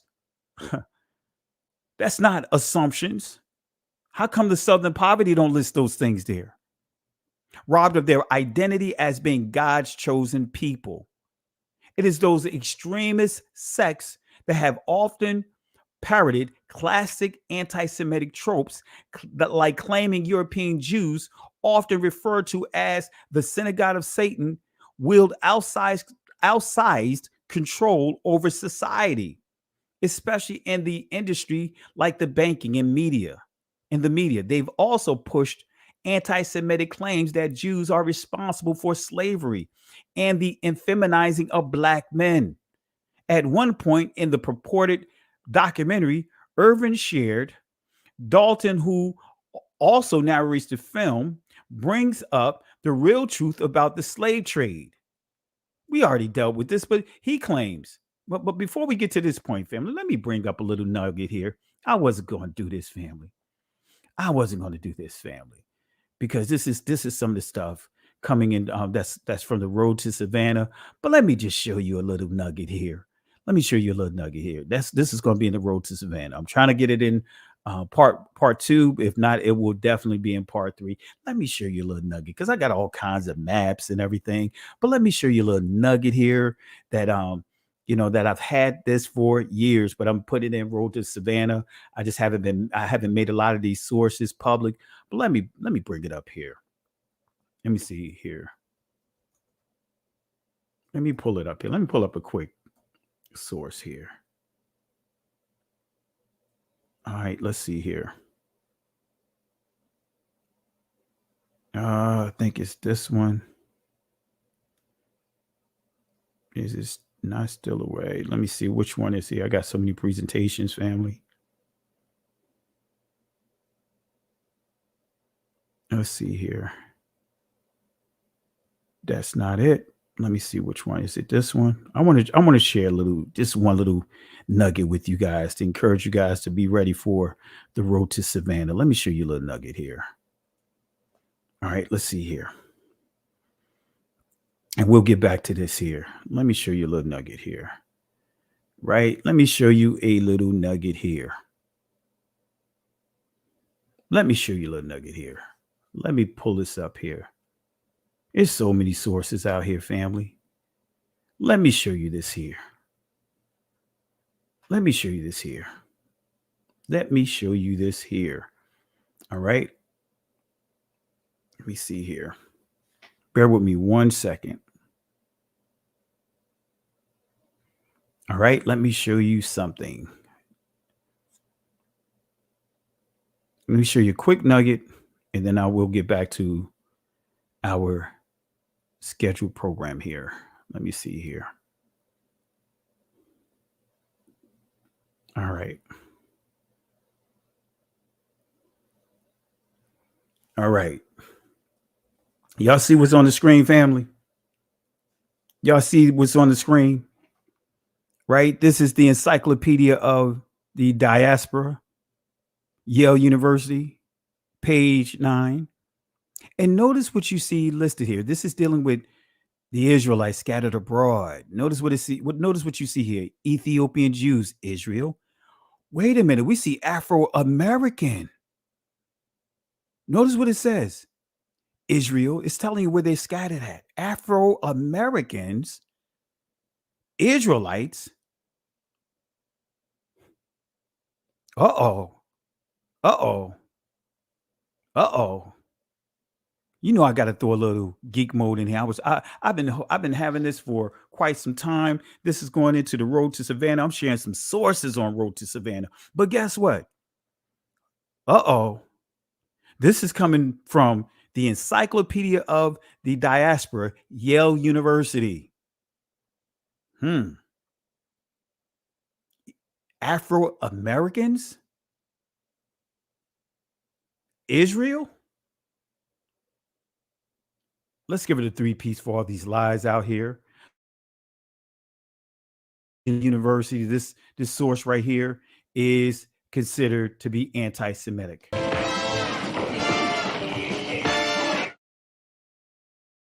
All right. So let's go back into the other lesson. I just thought I share that with you guys. So let me stop that presentation here. Let me pull this other one up. I just thought I'd share a little nugget with you, but let me get back to our scheduled programming here. Let's see here. All right.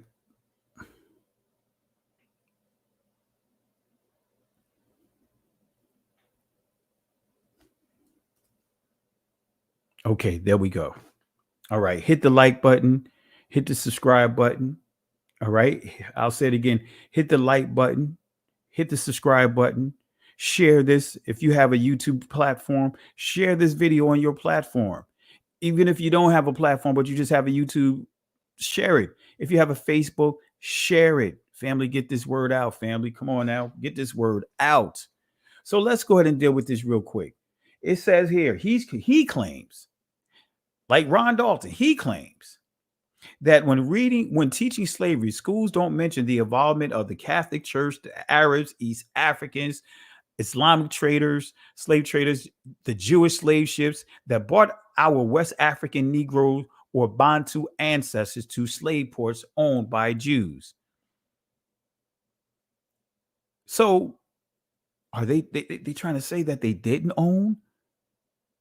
See how he lumped everything under one sentence, but guess what? All of them, from the Catholic Church, these Arabs to we could go right down the list.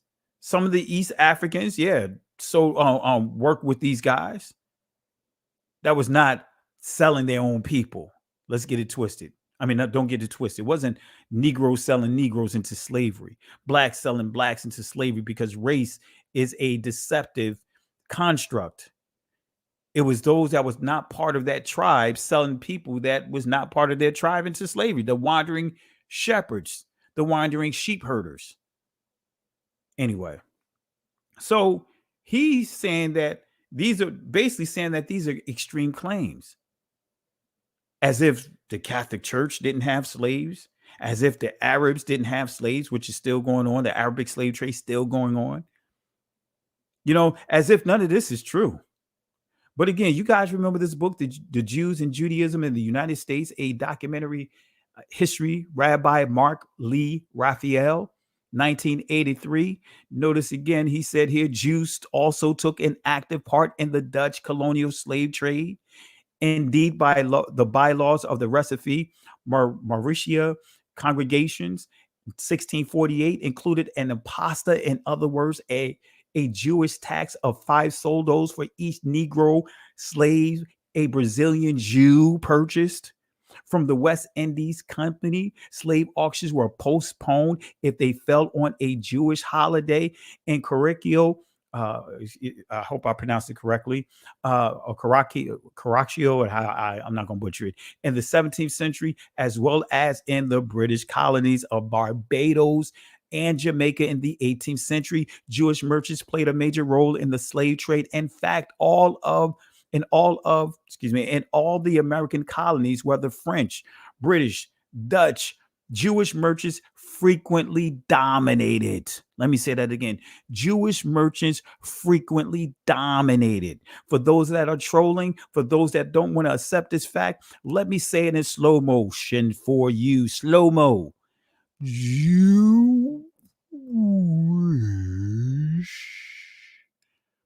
merchants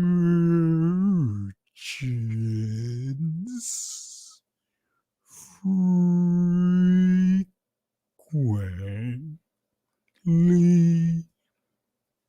dominated.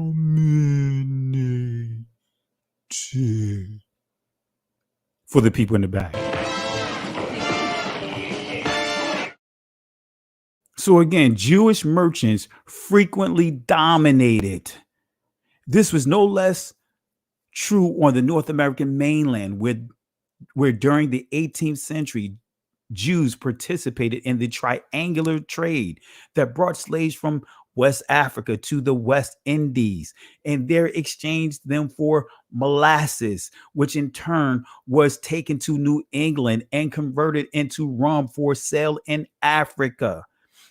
Isaac da Costa of Charleston, South Carolina in the 1750s, David Franks of Philadelphia in the 1760s, Aaron Lopez, Newport News, this is Virginia, in the late 1760s, in the early 1770s. Notice what it says: dominated Jewish slave trading on the American continent. And these European outposts, Jews, with their years of mercantile experience and networks of friends and family, providing market reports of great use, played a significant role in the merchant capitalism, commercial revolution, territorial expansion that developed in the New World and established the colonial economics. Right? The Jewish Caribbean nexus provided Jews with the opportunity to claim a disproportionate influence in the 17th and 18th century New World commerce and enabled the West Indies Jewry, far outnumbering its core religionists. Y'all better stop waiting for this New World Order. The New World Order is here, full speed ahead. Y'all keep talking, some of you guys that keep talking about this New World Order. You've been under the New World Order. Our ancestors were kidnapped. Right? They were raptured, right? They helped, because of being kidnapped, because of the atrocities, right? They were used to spearhead and bring about this new world order of commerce. Man, the new world order been in place. Y'all have to stop looking at history from a European mindset. World War II already happened. We're reading about a world war, family. Come on now. Come on, let's stop it. Y'all got me sounding like Dawson. I'm sounding like Dawson. This is Dawson, and I won't hold back. Y'all know that guy Dawson who come out with all kinds of stuff happening in the church. This is Dawson, and I won't hold back. Anyway. All right, let's continue. All right. Goes on to say, right, where I want to get to. Right, well, family, we don't have to go through all of this, but you already see this. They possess more than 40 estates. Right now, let's go back a little bit. Right, just telling us in 1694, right, 27 years after the British had surrendered Suriname to the Dutch, there were about 100 Jewish families and 50 single Jews there, or about 570 persons. They possessed more than 40 estates and 9,000 slaves. They dominated, family. Jews owned 115 plantations. and were a large part of the sugar export. So we see it here. It says again, slave trading was a major feature of Jewish economic life. Records of a slave sale in 1707 revealed that the 10 largest Jewish purchasers spent more than 25% of the total funds exchanged. Then when we go to slavery in the Catholic Church, because we just covered the Jews, right? Now we could go ahead and get the Arabs, we could go ahead and get the Catholics, we could go ahead and get the Christians all at one time. Pope, Papa. Grants the kings of Portugal, giving authority to enslave the Saracens and other non-Jewish Christians of West Africa, with whom Christendom is at war. Is at war, family. 1442, a Portuguese captain brought to the Gold Coast some Moorish prisoners of war. Right? Those terms are there for a reason. I know what the word Moor mean, but they were also used as designators to make sure that there is a difference between understanding who are those that are being enslaved and those who they are at war with, right? Who they are enslaving here, because the Moors, the Arabic slave trade preceded the transatlantic World War. So these Moors, right, these Arabs, these Muslims, they had our people enslaved at this time, and they took some of our people and exchanged them to free their prisoners of war, right? 10 Negro slaves, and brought these back to Lisbon.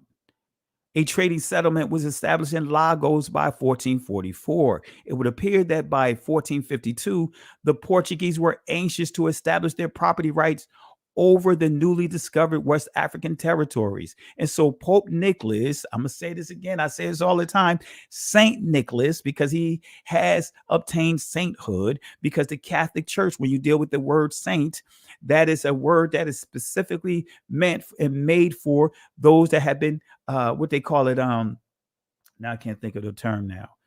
But anyway, they were made sainthood, reach sainthood, because they have achieved at least one miracle that was supposedly been confirmed. So that word saint, he was a saint.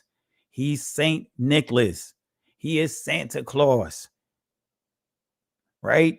But yet some of you guys are still teaching your children about Santa Claus. You still promoting, celebrating this Pope, Saint Nicholas V, for enslaving our people, making us prisoners of war, or sons and daughters of the prisoners of war, was approached and was apparently led to believe that these territories of the Guinea coast were inhabited by Saracens and other enemies of Christendom. At this time, the Catholic Church and the Christian Church, they were rolling together, family. This is before the Reformation movement, the Protestant movement. This is before Calvin. This is before Luther. This is before those guys, right? There is no other explanation of a series of papal documents which applied the well-known contemporary rules of war. But yet, we keep saying it's a slave trade. No, it was a world war, family. So we just proved that Ron Dalton told the truth. Because the people that they declared war with, the local Negro inhabitants, were not Saracens, were not Muslims, were not the enemies of Christendom. So we weren't Muslims. We weren't practicing Islam. When, even though you may have a couple, a little sprinkle on those slave ships, because, we could talk about that, but not tonight. But overall, because they had rules in place not to enslave Muslims, they were targeting our people. We're not Saracens, we're not Muslims, and we're not the enemies of Christendom, right? So again, starts by falsely suggesting that anti-Black racism can be traced back to the key Jewish texts. That's what this article said, right? That's what this article says, right? Hebrews to Negroes, the book contains even more instances of anti-Semitism. The book's 4th chapter, When Did Racism Towards Blacks starts by falsely suggesting that anti-Black racism can be traced back to key Jewish texts. Ronald Dalton is not lying about this. And I should have bought this book inside here. I know it's sitting right on my counter. All right. I got all kinds of books, right, family? All right. I may When I play a video clip, I may get it and bring it in here, but I got it up here anyway. So he's saying here, starts by falsely suggesting that anti-black racism can be traced back to key Jewish texts. This is funny, right? The book didn't, this chapter didn't start off with this, but we can talk about some things that is inside the Talmud and their literature, their Jewish texts. Western education and religion tries to teach the world that blacks are cursed with their skin color by the curse of Ham, Canaan. This is also taught in European Jewish documents and in the teachings of the Talmud book in Judaism. Some can say that it established a base for black racism even before the KKK. So what does Ron Dalton book say about the origins of the curse of Ham? So we're gonna fact check it. So far, Ron is in the clear. So far, we haven't seen any discrepancies. So according to John Blistein, Ron Dalton starts chapter 4 of his book by falsely suggesting that anti-black racism can be traced back to key Jewish texts. And I'm going to show you that he's false about his accusation. So did the journalist of the Rolling Stones article properly quote Ron Dalton? Absolutely not, because here it is. This is what Ron Dalton said. Oftentimes growing up, I wondered that if the original man and woman were white, then where did black people come from? In the black church, most African Americans are taught in Sunday school lessons that Adam and Eve are white. Western education and religion tries to teach that blacks are cursed with their skin. So according to John Blistein, Ron Dalton starts chapter 4 of his book by falsely suggesting that anti-black racism can be traced back to key Jewish texts. So is John Blistein correct with his accusations? Again, he is incorrect. He is proven to be lying, blatantly lying, right? He did not show that those first couple of sentences. He did not quote that in his article, nor did he quote this last portion, right? I'm sure he quoted that. Let me go back here. He quoted this. I mean, he quoted the yellow, but he did not quote the first couple of sentences, nor did he quote this sentence. He did not put this here, the sources that Ron Dalton made reference to. He didn't say that in the article. Very deceptive and blatantly lying. Lawsuit. I'm telling you, lawsuit. I think they're going to try to settle. Lawsuit. I see legal fingerprints all over this. The question, will there be lawyers that are bold, right, and will not be intimidated by going against the propaganda machine because they have endless supplies of money, resources. All right. So what's also missing from John Blistein's quote? I pointed it out. What's missing from John Blistein's quote is Ronald Dalton's listed sources, because he listed sources. Here it is. Let's go here. Right. Let's go down to where we were in the Jewish Torah Anthology, volume 1, pages 392 to 393. The detail of the true origins of slanderous beliefs that blacks received the punishment curses from Canaan reads as the following. And he went on and just listed them all here. I'm not going to go through all of them, but you see some of the key ones here. Because he, in other words, Ham, looked at his naked father.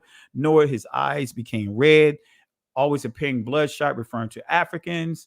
Because he, Ham, mockingly told his brothers about his father's condition. His lips were made thick and gross like those of a Negro. Because he, Ham, turned his head to see his father, Noah, the hair of his head and beard became kinky. Because he did not cover his father, it was decree that he always go naked and blackened by the sun. So Ron, guess what? Is Ron Dalton giving a direct quote from the book? Well, let me show you. Is he misleading the people? Let me show you. This is the book right here. I left the book in my other room, my other office, but hey, I showed you the book. right? The Torah Anthology, Volume 1, Genesis, right? This is an actual screen print from the book. This is what Ron quoted, right? This is what Ron Dalton quoted. And this is what we're going to read. I'm just making sure that I highlight it, right? I can zoom in, right?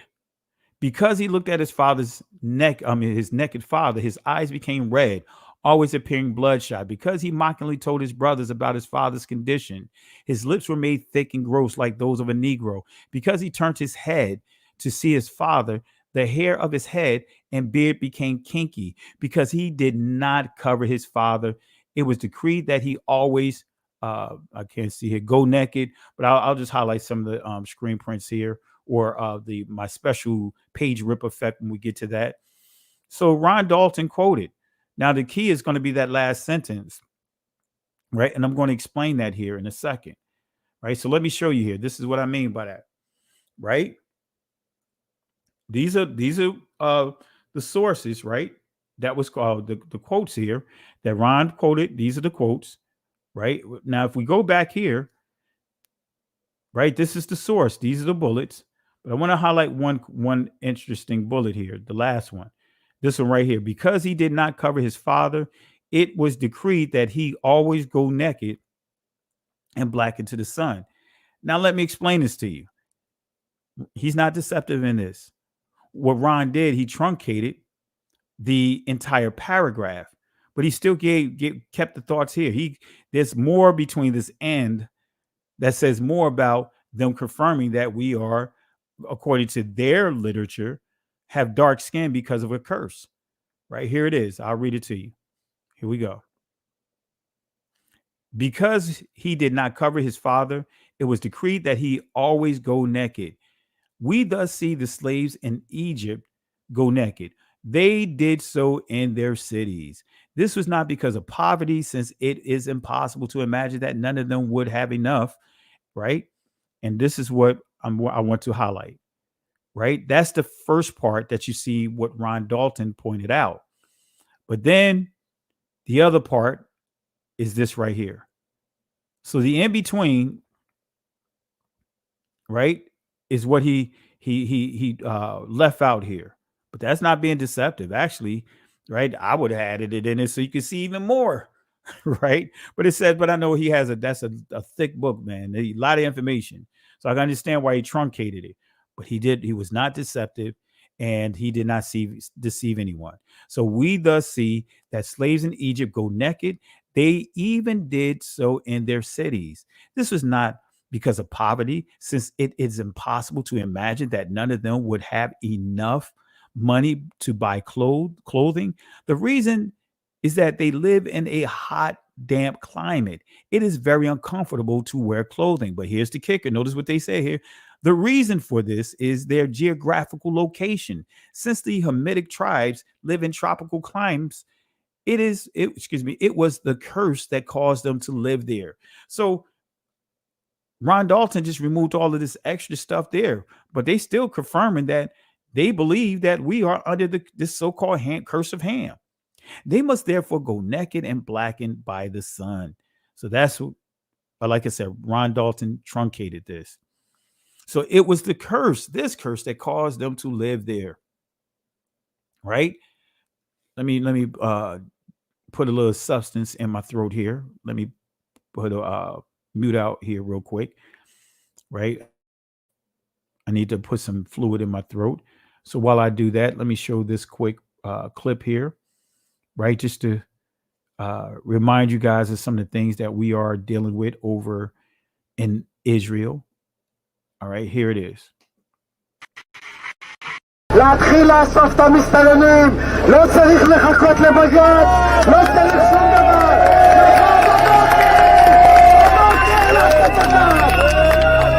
אני רואה חרא מחוץ לבית שלי, יריקות, פסיכופטים, אנשים שרק מחפשים איך לרצוח אותי בעיניים שלהם, אבל אף אחד לא מאמין לנו.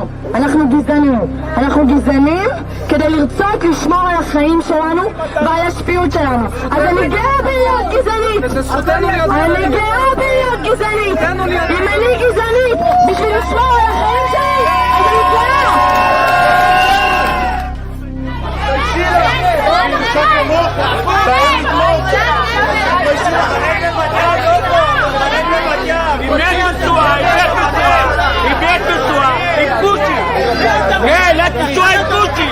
אל תפקושי לנסוע! אל תנסוע עם פושי!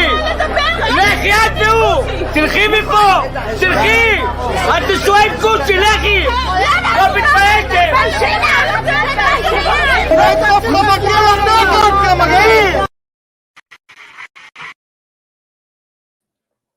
All right. Just wanted to take a quick pause so that way I can put some fluid on my throat.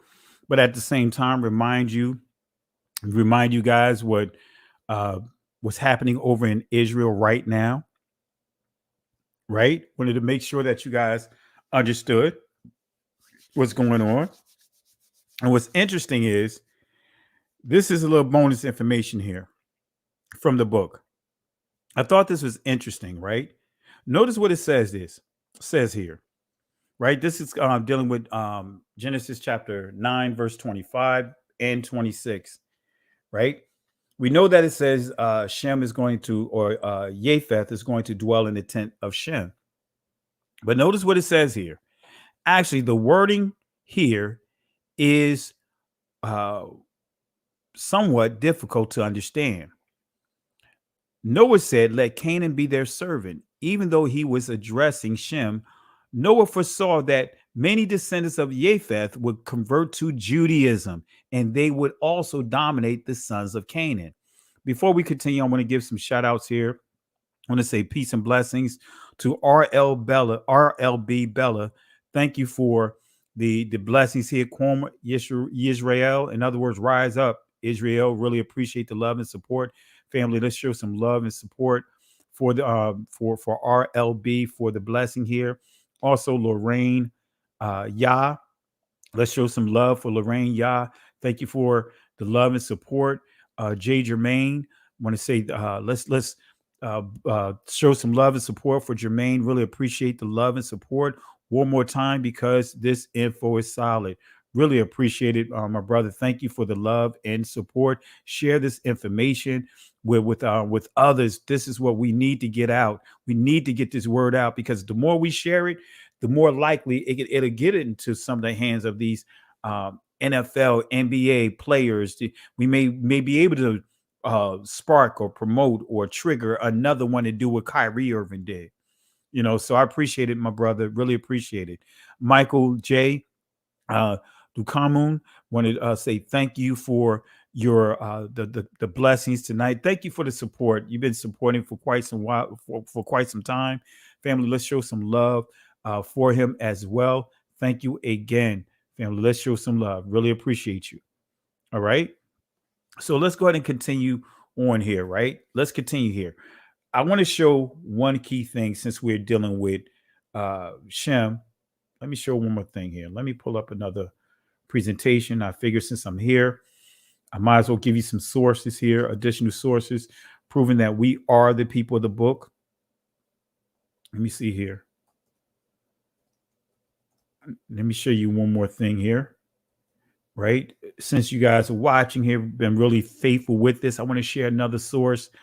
Let me see here. All right. I think it's this one here. Let's see, true identity. All right, let's see here. All right, let me get to this particular slide, and then I'm going to put this on the screen so that way you guys can see, you guys can share with your loved ones. Again, hit the like and subscribe button. I want to show a couple of things here. Let's go ahead and get there. All right, let's see. All right, I want to show a source here. I'm going to start off with a scripture, then I'm going to show a source, and I may even go even further with it to show and prove here who's who. All right, let me go ahead and put this up here. All right, let me stop this screen here. All right, and let me share this screen. I'm just kind of taking my turn my camera off because I know I'm starting to look a little sleepy here, which I am a little sleepy because of being up late working on this project. But let me show you this here. All right, let me show you this here. All right, let me share my screen.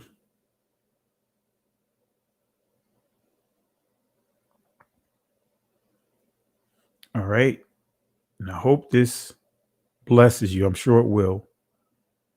All right, let's go to this slide presentation. Here we go.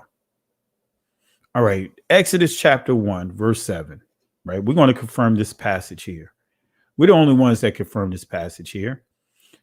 Before I go on, I want to say shout outs to Ty Richardson. Thank you for the love and support. Thank you for the super sticker. Family, let's show some love for Ty Richardson. Thank you again. Really appreciate it. All right. Exodus chapter 1, verse 7. Notice what it says here. The children of Israel were fruitful and increased abundantly and multiplied and waxed exceeding mighty, and the land was filled with them. Now there rose up a new king over Egypt, which knew not Joseph. But the key is verse 7. The children of Israel were fruitful and increased abundantly and multiplied and waxed exceedingly mighty, and the land was filled with them. Now, family, why is this important? Why is this important? Well, here it is. Crania Aegyptica by Samuel George Morton, right? Page 66. Let's see what he says. Let's see what he says. Actually, this is page 60 right here. If it be allowable to make these data the basis of calculation for the past 35 centuries, it will follow that upwards of 10 millions of Negroes have been brought as bondsmen into Egypt during that period. Wait a minute. Upwards of 10 millions of Negroes have been brought as bondsmen in Egypt. Uh-oh. Some, we're gonna have some people that's watching. They may do a lot of hating on this video right here, right? They may try to get this video taken down with all this information that's being shared, right? So like, subscribe, share it, do all what you need to do, get this word out, right? But it didn't stop here. But notice what it says, right? It says upwards of tens millions of Negroes have been brought as bondsmen into Egypt during that period. Dr. Samuel George Morton, cranium expert, even though he was a racist, but still he used and confirmed over 700 craniums that he got from the catacombs over there in Egypt, right? And he started comparing the craniums, and he came up with the conclusion that those Negroes that was in bondage in Egypt are the same ones that was in bondage during slavery. All right. But he didn't stop there. He says the vast influx of Negroes into the valley of the Nile must necessarily have left its impression on the physical traits of the Egyptians themselves in modern times, as seen in the Copts and in more distant periods, as proved by the Negroid heads, in which both the configuration and expressions are too obvious to be. He goes on to say mistaken, but it may be inquired, how does this happen that Negroes or their descendants should be found in the catacombs if they constituted a manile or slave caste system? So he's confirming that, guess what, family? That we were scattered all through Israel. Notice what it says here. Negroes were numerous in Egypt, not Israel, but Egypt. Negroes were numerous in Egypt, but their social position in ancient times was the same that it is now, that of servants and of slaves, family. You can't get away from this information. You cannot get away from this information. I'm going geek mode on you guys. I am going geek mode on you guys, but I'm not going to stop there. I am not going to stop there, right? Because remember, TD Jake said a few things about being an Igbo. So let's touch on the Igbos real quick. Let's go here. You see, guys, I got presentations for days, but let's touch on the Igbos real quick, and then we will go back to our regularly scheduled program. I'll put my other presentation back up. All right, let's see here. I should have just simply did a search. All right. but it's okay. I'm taking the long way there. All right. And guess what? I don't have it in this one. All right. Let me take it back here. Let me make sure. It may be in another one. If not, I have to wait till I get there. Let me see here.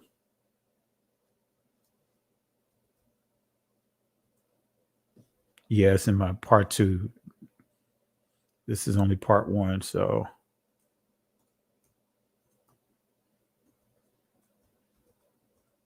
yeah, it's not in this one. All right, family. I thought it was in this one. So we'll get there when we get there. Let me stop this here. Let me close this out because I got so many windows up. All right. Let's remove this. All right. Now let me bring back up the other screen. Let's continue. All right. Let's see here. And we'll get back to the EBOs. Remind me not to close out. If I forget, remind me before I close out to talk about the EBOs. I may even show a little bit of my DNA results. All right, let's go back here. All right. So again, right, they say that Japheth would convert to Judaism. And family, when you understand the law of return, and I may even, when I deal with the EBOs, I'll touch on a little bit of the law of return to show that Judaism pretty much is similar to Christianity. It's a religion that allows people to convert over, be a convert, to take on the term Jewish, just like, hey, becoming a Christian, you have to embrace Christianity. It's no different.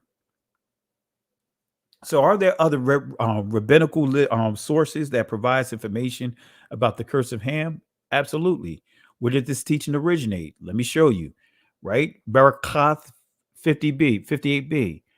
Notice what it says. I'm highlighting what's highlighted in yellow here, right? And they are going to compare us Negroes to monkeys as well, apes, right? Strange creatures is what they refer to us as. On seeing pockmarked persons, one says, "Blessed be he who makes strange creatures." An objection was raised if one see a Negro, a very red or very white person, a hunchback, a dwarf. So when it says a Negro, and when it says a very red or white person, a light-skinned Negro, or a Negro that's dealing with albinism, because that would be a very white Negro, still a Negro, but no pigmentation. A hunchback dwarf, right?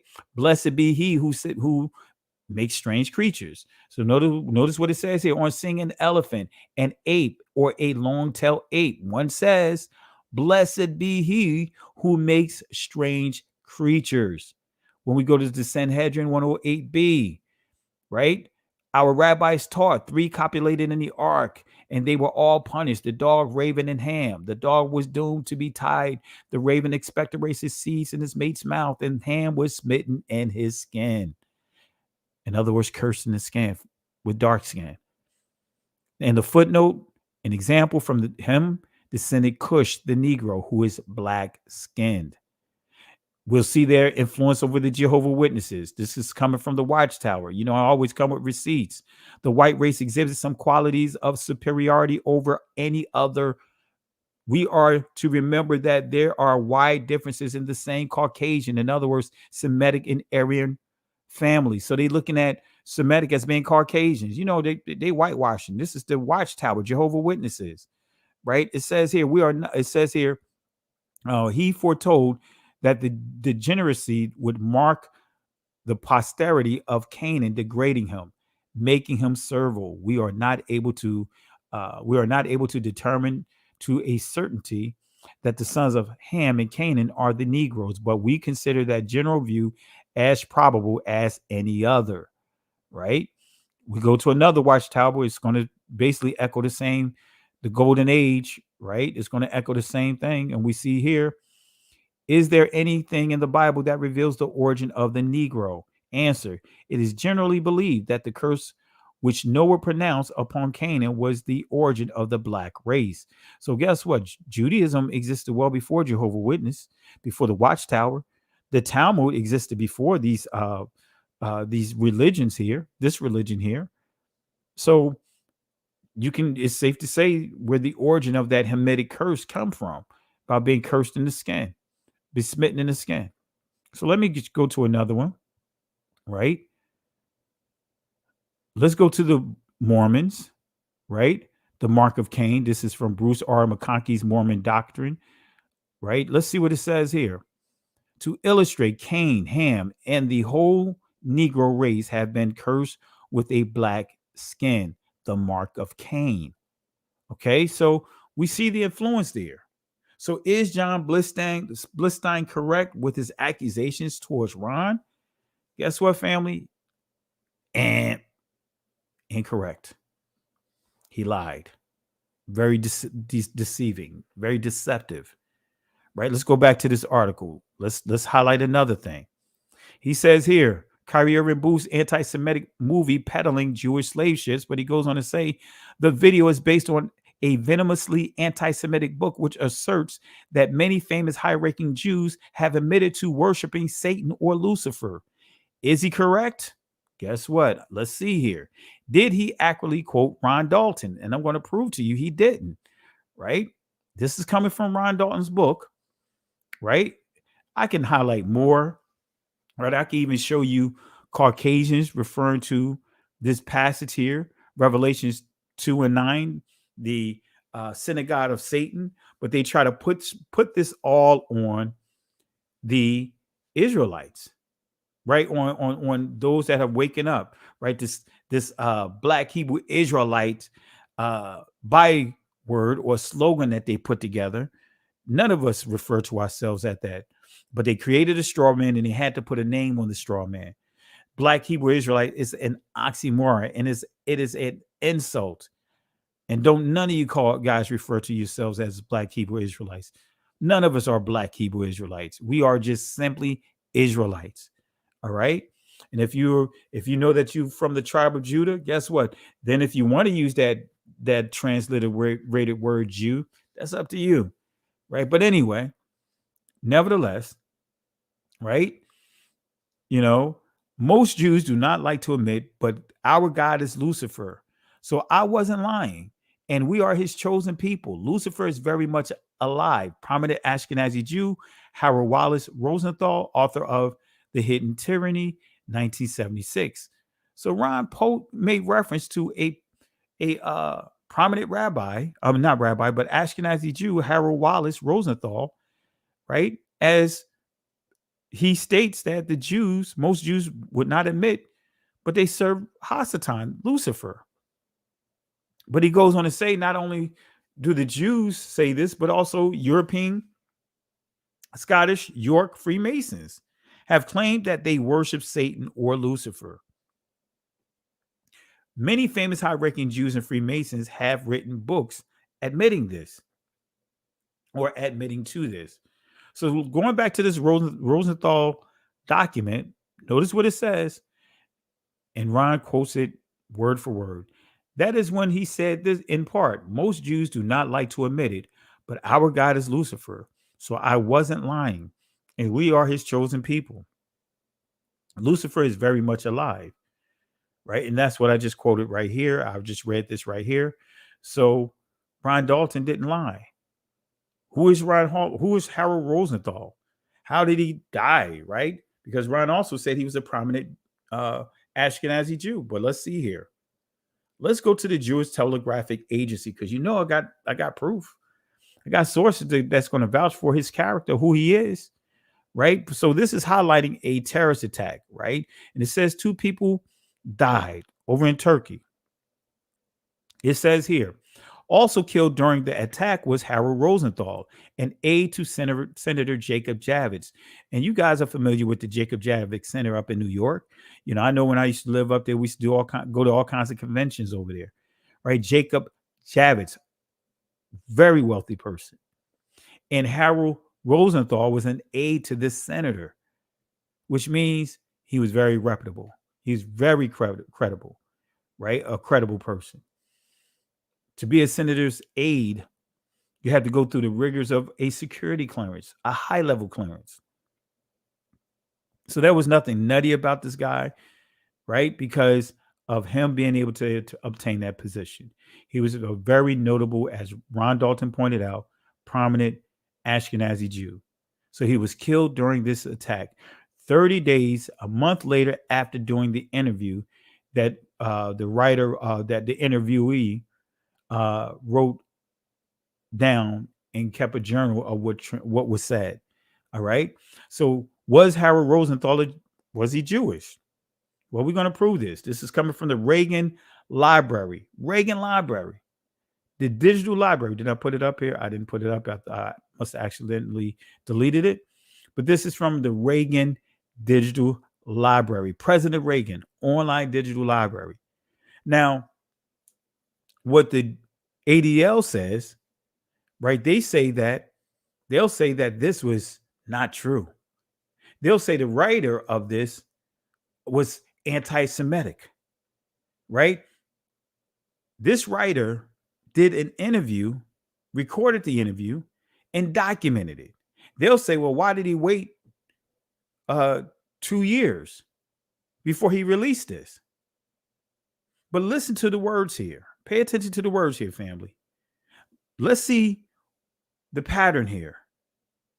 The Jews, Mr. Harold Wallace Rosenthal, made this statement after admitting Jewish dominance in all significant national programs. He said, "We Jews continue to be amazed with the ease by which Christian Americans have fallen into our hands, while the Native Americans wait for Khrushchev to bury them. We have taught them to submit to our every demand. Ask how a nation could be captured without their knowing it." Mr. Rosenthal attributed this victory to absolute control of the media. He boasts of Jewish control of all news. Any newspaper which refused to acquiesce to controlled news was brought to its knees by withdrawing advertising. And I meant to put a clip of the leader, the president of the ADL, bragging how they brought Nike to their knees because of the whole Kanye West situation. I'm gonna upload that clip tomorrow. Failing in this, the Jews stopped the supply of newsprint and ink. It's a very simple matter, he stated.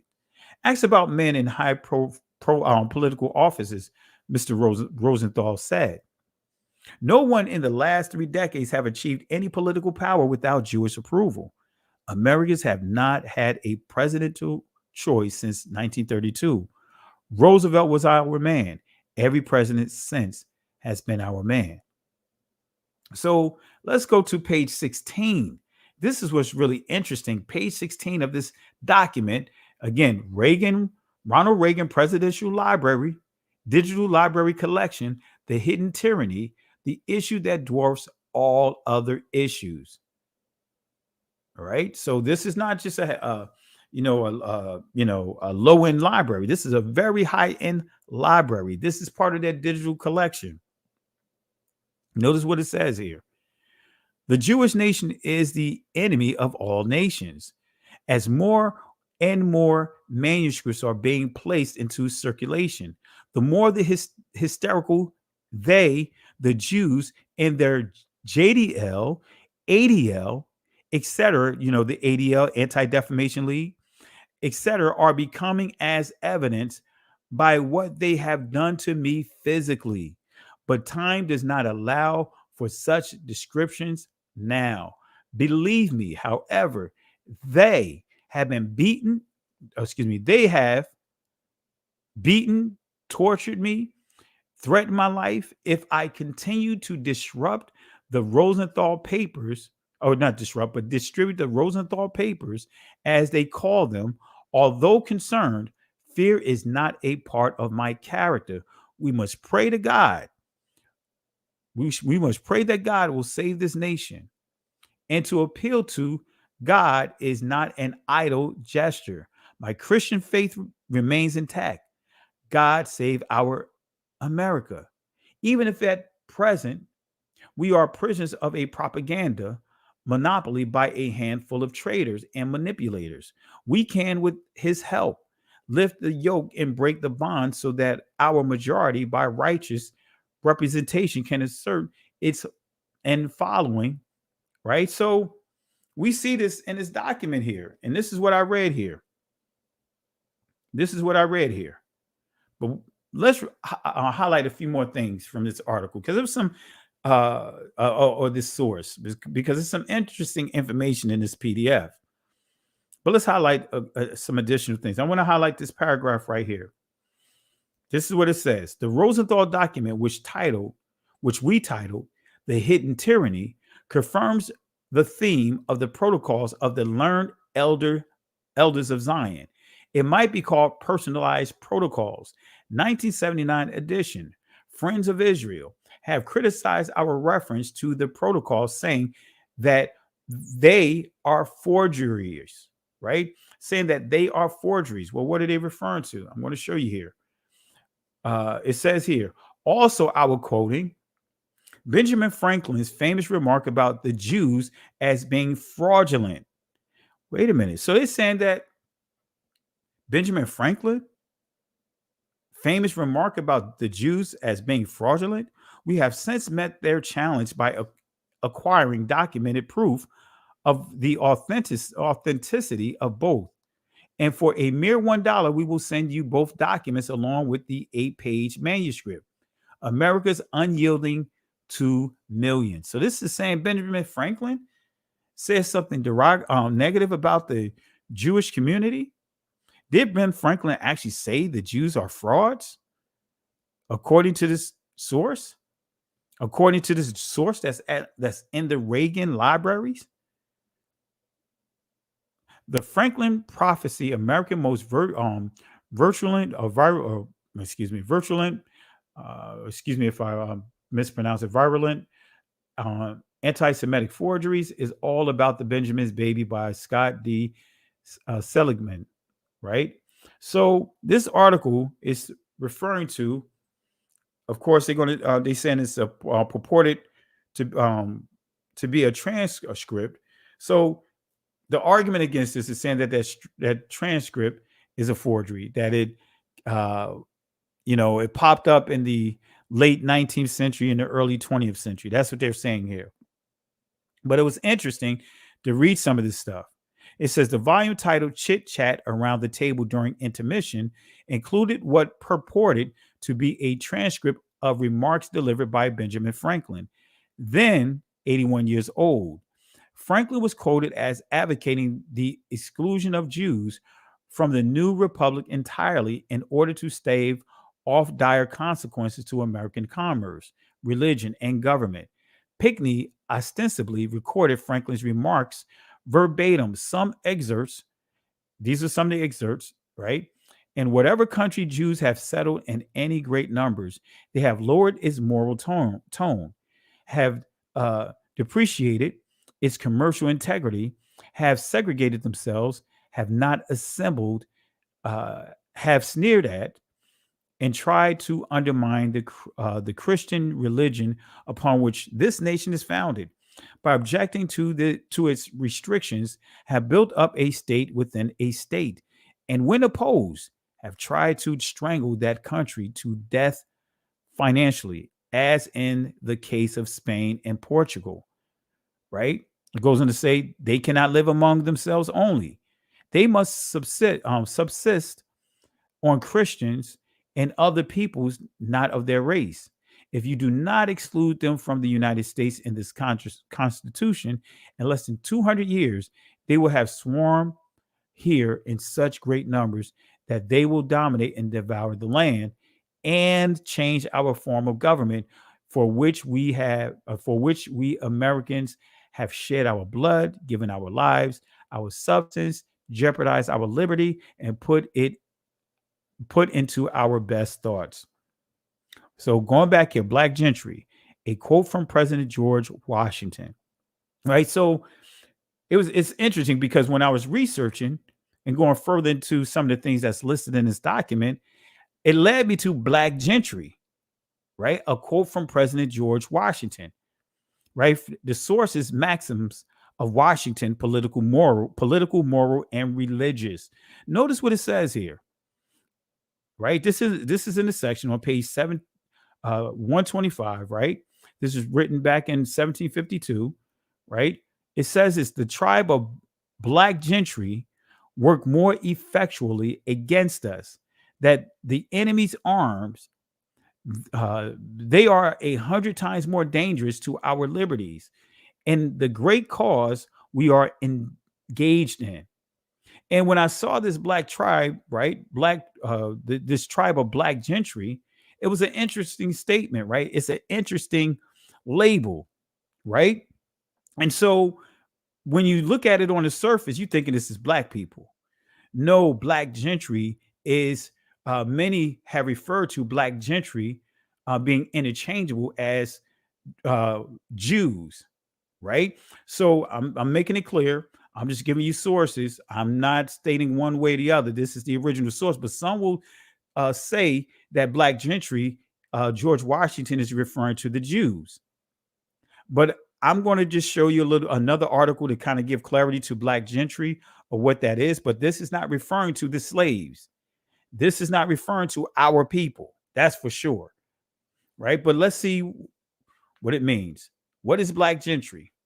Well, when we go to this article here, Encyclopedia of Virginia, it gives us an understanding of what gentry itself is.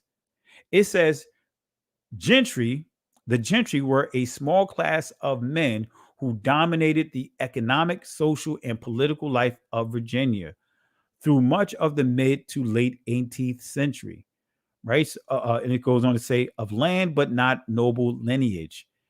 The gentry established themselves in Virginia as tobacco planters, relying heavily on the labor first of indentured servants and then enslaved Africans. As the richest men of Virginia, they dominated colonial government, sitting on the government council and in the House of Burgess, and running Anglican vestries, right? So we see that when we go back to this George Washington article, we know that when he says the tribe of black gentry, excuse me, he is not referring to our people.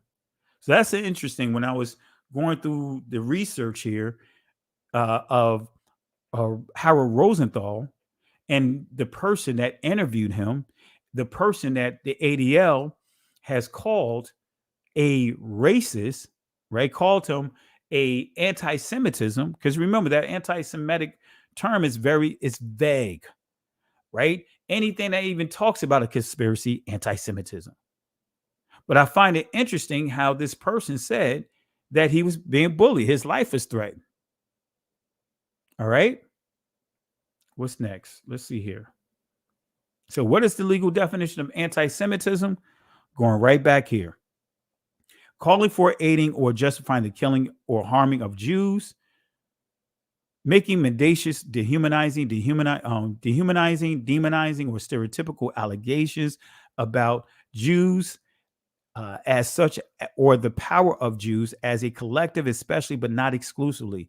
The myth about a world Jewish conspiracy or of Jewish controlling the media, economy, government, or other societal institutions, accusing the Jews as a people of being responsible for real and imagined wrongdoing committed by a single Jewish person or group, the state of Israel, or even the acts committed by non-Jews. Accusing the Jews as a people or Israel as a state of inventing or exaggerating the Holocaust. Accusing Jewish citizens of being more loyal to Israel or to the alleged priorities of the Jews worldwide than to the interests of their own nation. So is this anti-Semitism? Right? Right? And this is what's interesting. In Ron Dalton's movie, right, he has a span of about a minute and a half, if that, showing some comments, right? He showed the former president of leader of Egypt, right, when he talked about the Israelites leaving black and coming back white, right? And then this is one of the ones, because I was kind of trying to put that inside here, but I couldn't. I didn't have enough time to squeeze it all in here. But again, notice this. This is Henry Ford, the international Jew, 1922. Henry Ford, the international Jew, 1922. Let's see what he says here, because we don't see, you won't see this in that article highlighting this here. You don't hear them talking about Henry Ford. You guys know who Henry Ford is, but notice what it says here, right? Yet the false idea that Jews constitute all Israel has penetrated the Christian consciousness to an alarming extent, so that when the Jewish press insists, as it does every week, we gave you your God, we gave you your Bible, we gave you your Christ, even Christian ministers cannot find an answer. The answer is that the Old Testament is 9/10 an Israelitish book and not a Jewish book. Abraham is not a Jew. Isaac was not a Jew. Jacob was not a Jew. Moses was not a Jew. Joshua was not a Jew. Gideon was not a Jew. Samuel was not a Jew. Even Esther and Mordecai were not Jews, but Benjamites. The majority of the prophets were not Jews, but Israelites. Upon the coming of Judah into power, the persons of David and Solomon, the misrule was so great that Israel succeeded, and the secession was sanctioned by the prophets. In the New Testament, Jesus Christ found his disciples in Galilee, far out of Judea, and of them there was but one, Judas, whose name indicates that he was a Jew. St. Paul, Apostle Paul, was of the tribe of Benjamin, the light tribe, which was left with Judah for a light. All right. So Ron Dalton mentions this. He mentions this. Henry Ford, right? Discussing the word Jew versus Jewish, word Jew versus Israel. He's touching on what Benjamin Friedman touched on, the facts of facts. That word Jew being a very confusing word. All right. Is using an alleged quote from Hitler considered viewing him in a positive light? I'm going to ask that question because that's one of the things you hear, some of the talking points you hear, saying that Ron Dalton's film promoted Hitler in a positive light. That was not in the movie. He was not promoting Hitler in a positive light.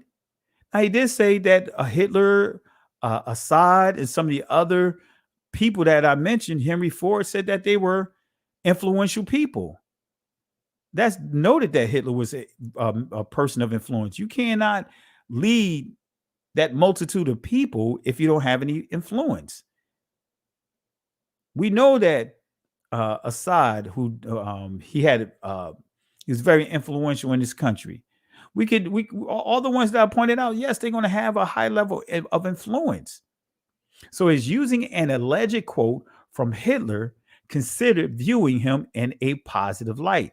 So I'm going to ask that question. I'm going to present that to the chat. If using an alleged quote from Hitler, right, is that considered viewing Hitler in a positive light? Type yes. If you feel like using a quote by Hitler is viewing Hitler in a positive light, type yes. If you say no, type no, and we'll read some of your responses here.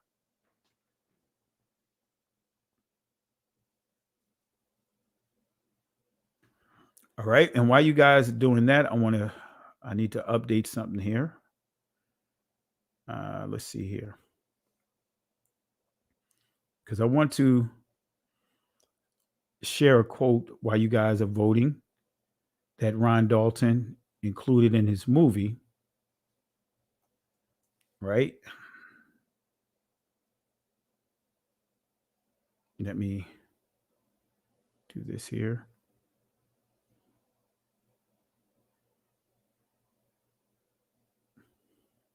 All right, let's see here. Almost done, and I'll take a look here. Let's see.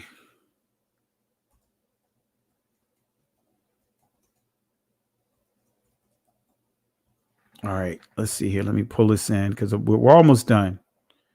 Right. I know I took a lot of time because when you're doing these type of lessons, it could take a lot of time.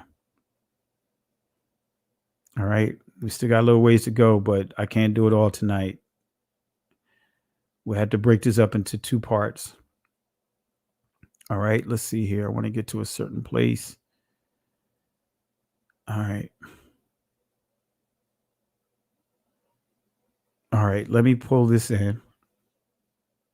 And I am going to try to pull up the Hebrews to Negroes because there's one quote that I want to highlight in that movie that he made about made reference to Hitler, but I want to make sure you understand what he said. I don't want to just share it. I mean, state it, but I want to show it to you so you can be the jury on what it means. Let me see here. All right, let me put this here. And let me check my email. Let me copy this over from my email.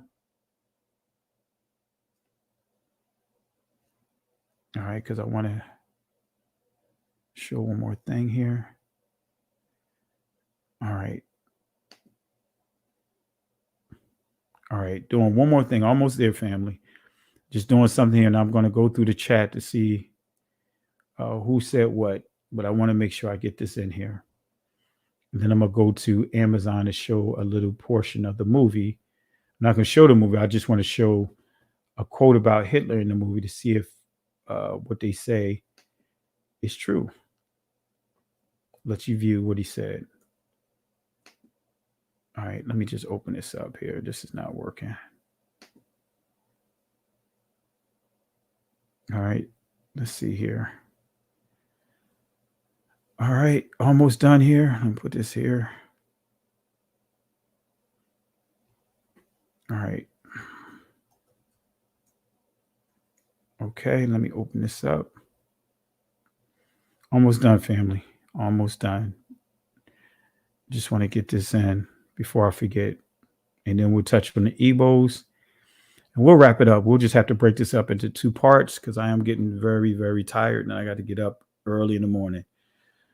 So let's put this here. All right, that's not what I want. Bible study, Hitler. Okay, so let me take this.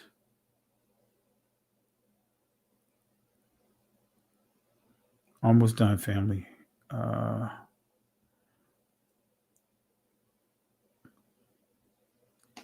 right, let me shrink this down because this is a large input here. Let's take this and let's copy this over. Then I'm going to show this on your screen. Hopefully it's not too big. All right, yeah, there we go. All right. All righty, here we go. I'm getting ready to pull this up right now, but I did want to get this on here. Now, this is a source here, one of the sources that Ron Dalton quoted. So let me go to the next screen here. All right, before I do that, let me see how you guys voted. All right. All right. So let's see here. Lisa Burnett said no. You know, just because you're making a source, using a source or quoting someone doesn't necessarily mean that you're viewing that person in a positive light. I agree with you. Seed of Jake, son of Zion, no. Dog Skywalker, no. Game Amp, no. Let's see here. Still I Rise, no. So far, all you guys said no. So far, I'm seeing the yeses here. Laura, Toria Matthews. Let's see here. Taza Ba Eber. Tazara. Right. So far, no's here. Stacy Pullum. Leanie. No. Let's see here. Victorious Spirit, no. So far, every last one of you guys, we got a unanimous no. I don't see any yeses here. All right. Well, actually, one person posted yes. All right. Jay Israel posted yes. So this person believed that, hey, if you make a quote, use a quote by Hitler, you're using them in a positive light. All right. So if that's the case, then let me show you a source here. Let me bring my camera up. I wasn't going to show my face again because I know I'm probably looking tired here. But let me show you this source here. And I'm going to bring this clip in as well. Let me show you the source. Let me start my camera. Right. This book right here. This is from Time, right? Time Life. Right. And what I want to show you a clip of is coming from, I believe is, let me see here. And I just did a quick screen print so that way I could put it in my presentation. I'm going to show you, let's see here. Right? This paragraph right here, I can't stretch it on here. I want you to see this right here. Right? I'm coming from, it's a paragraph right, can't see it. I can't show you. It's a paragraph right here. Right? And I'm going to show you here what that paragraph says. And that is inside Ron Dalton's movie. Right? So let's see what that paragraph says. So I don't believe because you quoting someone, because there's a lot of people that were racist and did all kinds of craziness, right? I just quoted what's his name, Samuel Morton, about the cranium. He's a racist. But does that mean that I am supporting him? Does that mean that I'm looking at him as in a positive light? If that's the case, we can't watch any movies. If that's the case, you can't do no research as people in our position, because many of the sources you go to is going to be racist. Many of the institutions you go to are racist. They were founded off of racism with your and my ancestors as slaves. So let's go ahead and pull this up here. Right? This is the page. Right? And I'm going to read what it says. This was in Ron Dalton's book. Right? And it says here, in one segment, a Nazi, in other words, instructional film, right to the right, the generic heritage of the Jew is purportedly traced to Oriental, Negro, Near Asian, and Hamitic people. Hence, the film concludes the Jews is a bastard. Below, the villainous title character of Judd Suss, a violent anti-Semitic melodrama, spins schemes with his crony Rabbi Lowe, right? So is that anti-Semitic? Because the Time Life magazine has an entire book, right? They have an entire book, family. Matter of fact, I didn't have that zoomed in. Let me zoom it in. All right. Let me zoom this in so you can see. This is what I read. This is what I read. This is not anti-Semitic. This is not anti-Semitic. But let me show you one clip from his book on the thing that I believe that is really being made into more than what it is because Ron Dalton shared this here. Let me pull it up here. What is it? Let's see. All right. All right. Let me sign in. I just want to, I'm not, and this is strictly for fair use. I'm not going to show much of the film. Only thing I want to do is show a quote. So let's see here. All right.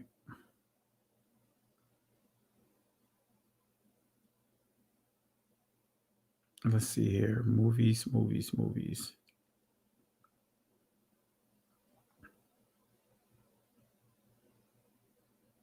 All right. Let me pull this up.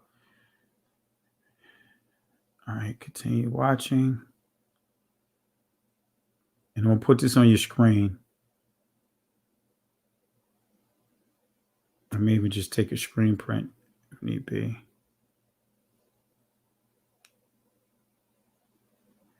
Oh, it's not letting me. It's freezing. So, yeah, family, it's streamed. It's freezing. So while that's coming up, I'm going to pull up one more thing. I said I was going to mention the EBOs, and let me pull that up. But that is taking a, yeah, I was going to show the quote.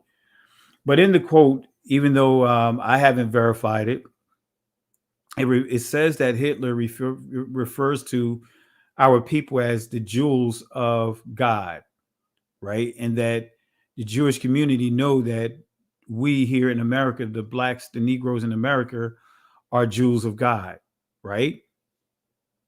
That's really what it says. That's basically what it says. So is that anti-Semitic? I mean, is it saying that Ron Dalton supports Hitler? Is that saying because Ron Dalton made reference to a lot of sources that he's endorsing that person, that he's viewing them in a positive light? No, he's just using sources because I know that I don't agree with the Talmud, but I use it as a source to bring forth certain points. There's a lot of sources I share that just because I share the sources doesn't mean that I agree with the opinions of that person. Yeah, it's not working. So I can't read it here, family. All right. So that's what they're saying. Some are saying, I'm not saying all. Some are saying that, like Molly Quorum, when ESPN, when Jason Williams questioned the why is Amazon is being let off the hook, right? She came out and said, hey, insinuated that Ron Dalton viewed Hitler in a positive light because he made reference to a quote, right? That's what she said. So anyway, I thought I could get that screen print up. I can't. So I'm going to stop that stream. And I'm going to show you one more thing, and family. I'm going to have to take it down. I am going to have to take it down. I am tired. So let me show you one more thing. Let me get to the EBO because I said I will show it.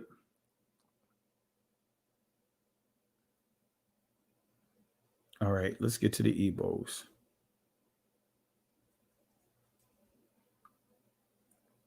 All right.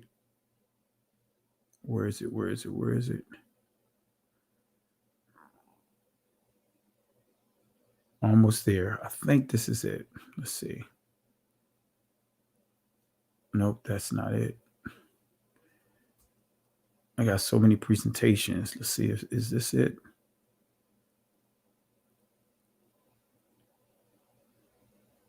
I think this is it. Let me see. Almost there. All right, let's try this one.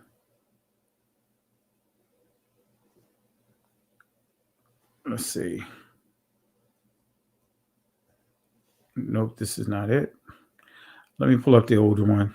This may be it.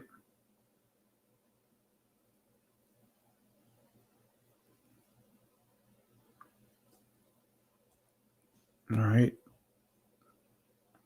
That's not it. Let me try one more. All right, let's see if this one's it.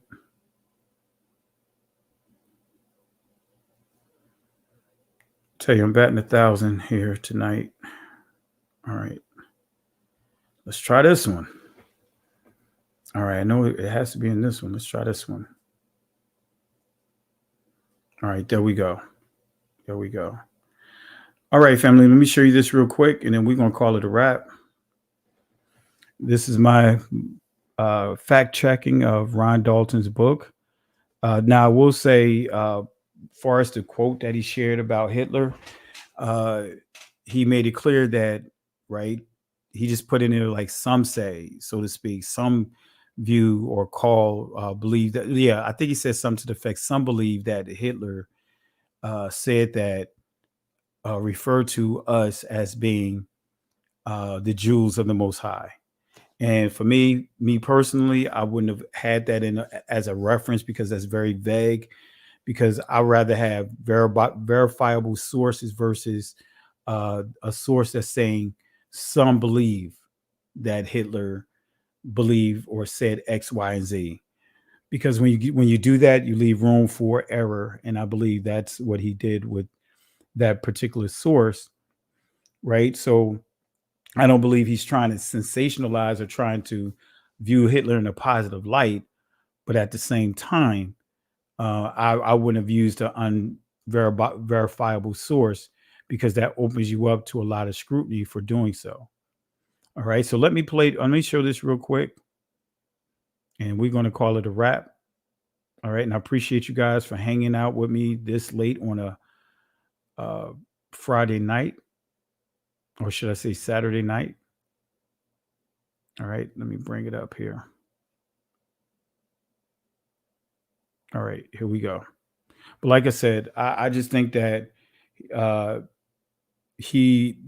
wouldn't have used the source because that's not really a verifiable source when you say when you use a generic term like that. When you say some believe, and then you have this whole quote there saying how Hitler said that we are the jewel of the Most High, and you don't have a valid source. And like I said, I was trying to verify it, and I just couldn't verify it. I really couldn't verify it. So I don't think he should have included it. But at the same time, you can't not say that he's looking at Hitler in a positive light because he's mentioning Hitler. I think that is wrong, and I think that that is not an accurate depiction of Ron Dalton. I think that is part of gaslighting. So let me share this to you guys about the Ebos. Jewish Almanac by Rains Carl. This is about a certain individual that I just want to highlight. Henry Alfred Kissinger, right? He's a Jewish guy, right? Remember, I said this Jewish Almanac has a lot of nuggets here. Secretary of State under President Nixon. So I want to make sure he's a very reputable person. He served under Richard Nixon, the third most powerful man in the country, Secretary of State. Okay. So this is what he says in his memorandum. This is coming from state.gov, like where I read the laws of the anti-Semitism. It says this: the Igbos are the wandering Jews of West Africa, gifted, aggressive, westernized. But the key, the Igbos are the wandering Jews of West Africa. You can't get around that, family. This is Harry Kissinger, right? This is Harry Kissinger, right? Who is making this comment. You can't get away from it, family. Saying and stating that the Igbo people, and Harry Kissinger has access to all kinds of documents when you're at that level. You know, there's different levels to security clearances, especially when you're dealing with top secret. There's sections within the top secret that further really segment who has permissions to and access to very sensitive information. So why would he say the Igbos are the wandering Jews of West Africa? Why would he say that? How come we don't hear the Jewish community talking about this? So if he's saying that the Igbos are the wandering Jews of West Africa, and that we also have people confirming them, as far as the Obadiah Alliance confirmed that they are the Igbos are blood descendants of the ancient Israelites, then how come we don't hear that with the Anti-Defamation League? Why? Because, right, showing the source here, right? Why? Because that means that at least one out of every 4 people, our ancestors that was on those slave ships, are Igbos. At least one out of every 4. So that means that 9 times out of 10, we're connected to the Igbo people. 9 times out of 10, we're connected to the Lemba people. But we don't hear about those things. Most people in the church never even heard about this information right here. T.D. Jakes, I believe he know about this information, but he's not talking about this information. Many don't want to lose their status. They don't want to lose their money. They don't want to lose the bag. Right? The Igbos. Okay. All right. I think that is it, family. I know I covered a lot of information. I'm not going to go into any more of this other items. I'm going to stop this right now. And let me see. Yeah, I've stopped this right now. I'm making sure that I don't continue with my geek mode because I can keep going and I don't want to do that. All right. So let me go ahead and get this back up. All right. And I want to thank you guys for tuning in. But let me get the screen back up. I appreciate you guys for the love and support. And I hope and pray that this review at least gives you the motivation to say, you know what, let me at least purchase the book and let me see for myself. Let me judge for myself, because what's happening right now is they're doing so much gaslighting that they're trying to make it so that way people don't want to read the book. They don't want to go near the material. They're trying to make it so toxic to where many people don't want to go near it. But it's actually been working in reverse, because I mean, it's the best-selling item that's on Amazon.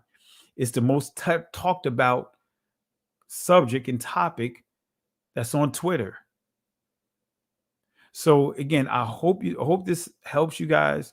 And I will say, just be careful when you're using Hitler as a source. If you're mentioning Hitler, just make sure you make it clear on your stance. Make it clear, hey, I'm just using it for a source.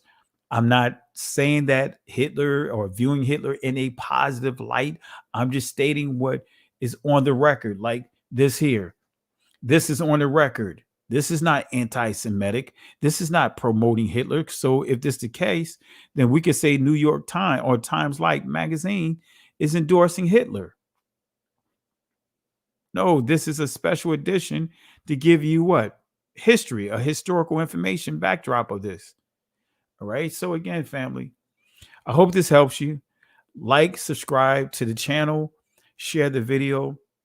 And family, in the words of the Messiah, our Messiah, he made it clear. He said, to his disciples in Matthew chapter 24, he said, hearken, in other words, listen with intelligence. The Hebrew word is shemai, right? Listen with intelligence. Let no man deceive you. Don't let these people deceive you. Don't let, when they let out their war cry, which is anti-Semitism, to rally their people to one cause, don't let it intimidate you. So in the words of Moses, right, as he encouraged the children of Israel, he said, fear ye not, stand still, see the salvation of Yahweh. These Egyptians that you see today, you never have to deal with them ever again. The Most High will fight for you. But guess what, family? You have to hold your peace. The Hebrew word there is not shalom. Some of you guys would say shalom, which transliterates to peace. You know, a salutation of, is it well? No, the Hebrew word you see there is karash, which means be quiet. Can't go back. Can't stay here. Guess what, family? Keep moving forward. Shalom. Listen, Genesis chapter 11, verse 10 explains the genealogy of Shem. Shem was a black man in Africa. If you repeat this back, Genesis 14, verse 13, Abraham steps on the scene. Being a descendant of Shem, which is a fact, means Abraham too was black. Abraham, born in the city of a black man, called Nimrod, grandson of Ham. Ham had 4 sons. One was named Canaan. Here, let me do some explaining. Abraham, Isaac was Jacob had 12 sons, for real, and these were the children of Israel. According to Genesis chapter 10, these were the children of Israel. According to Genesis chapter 10.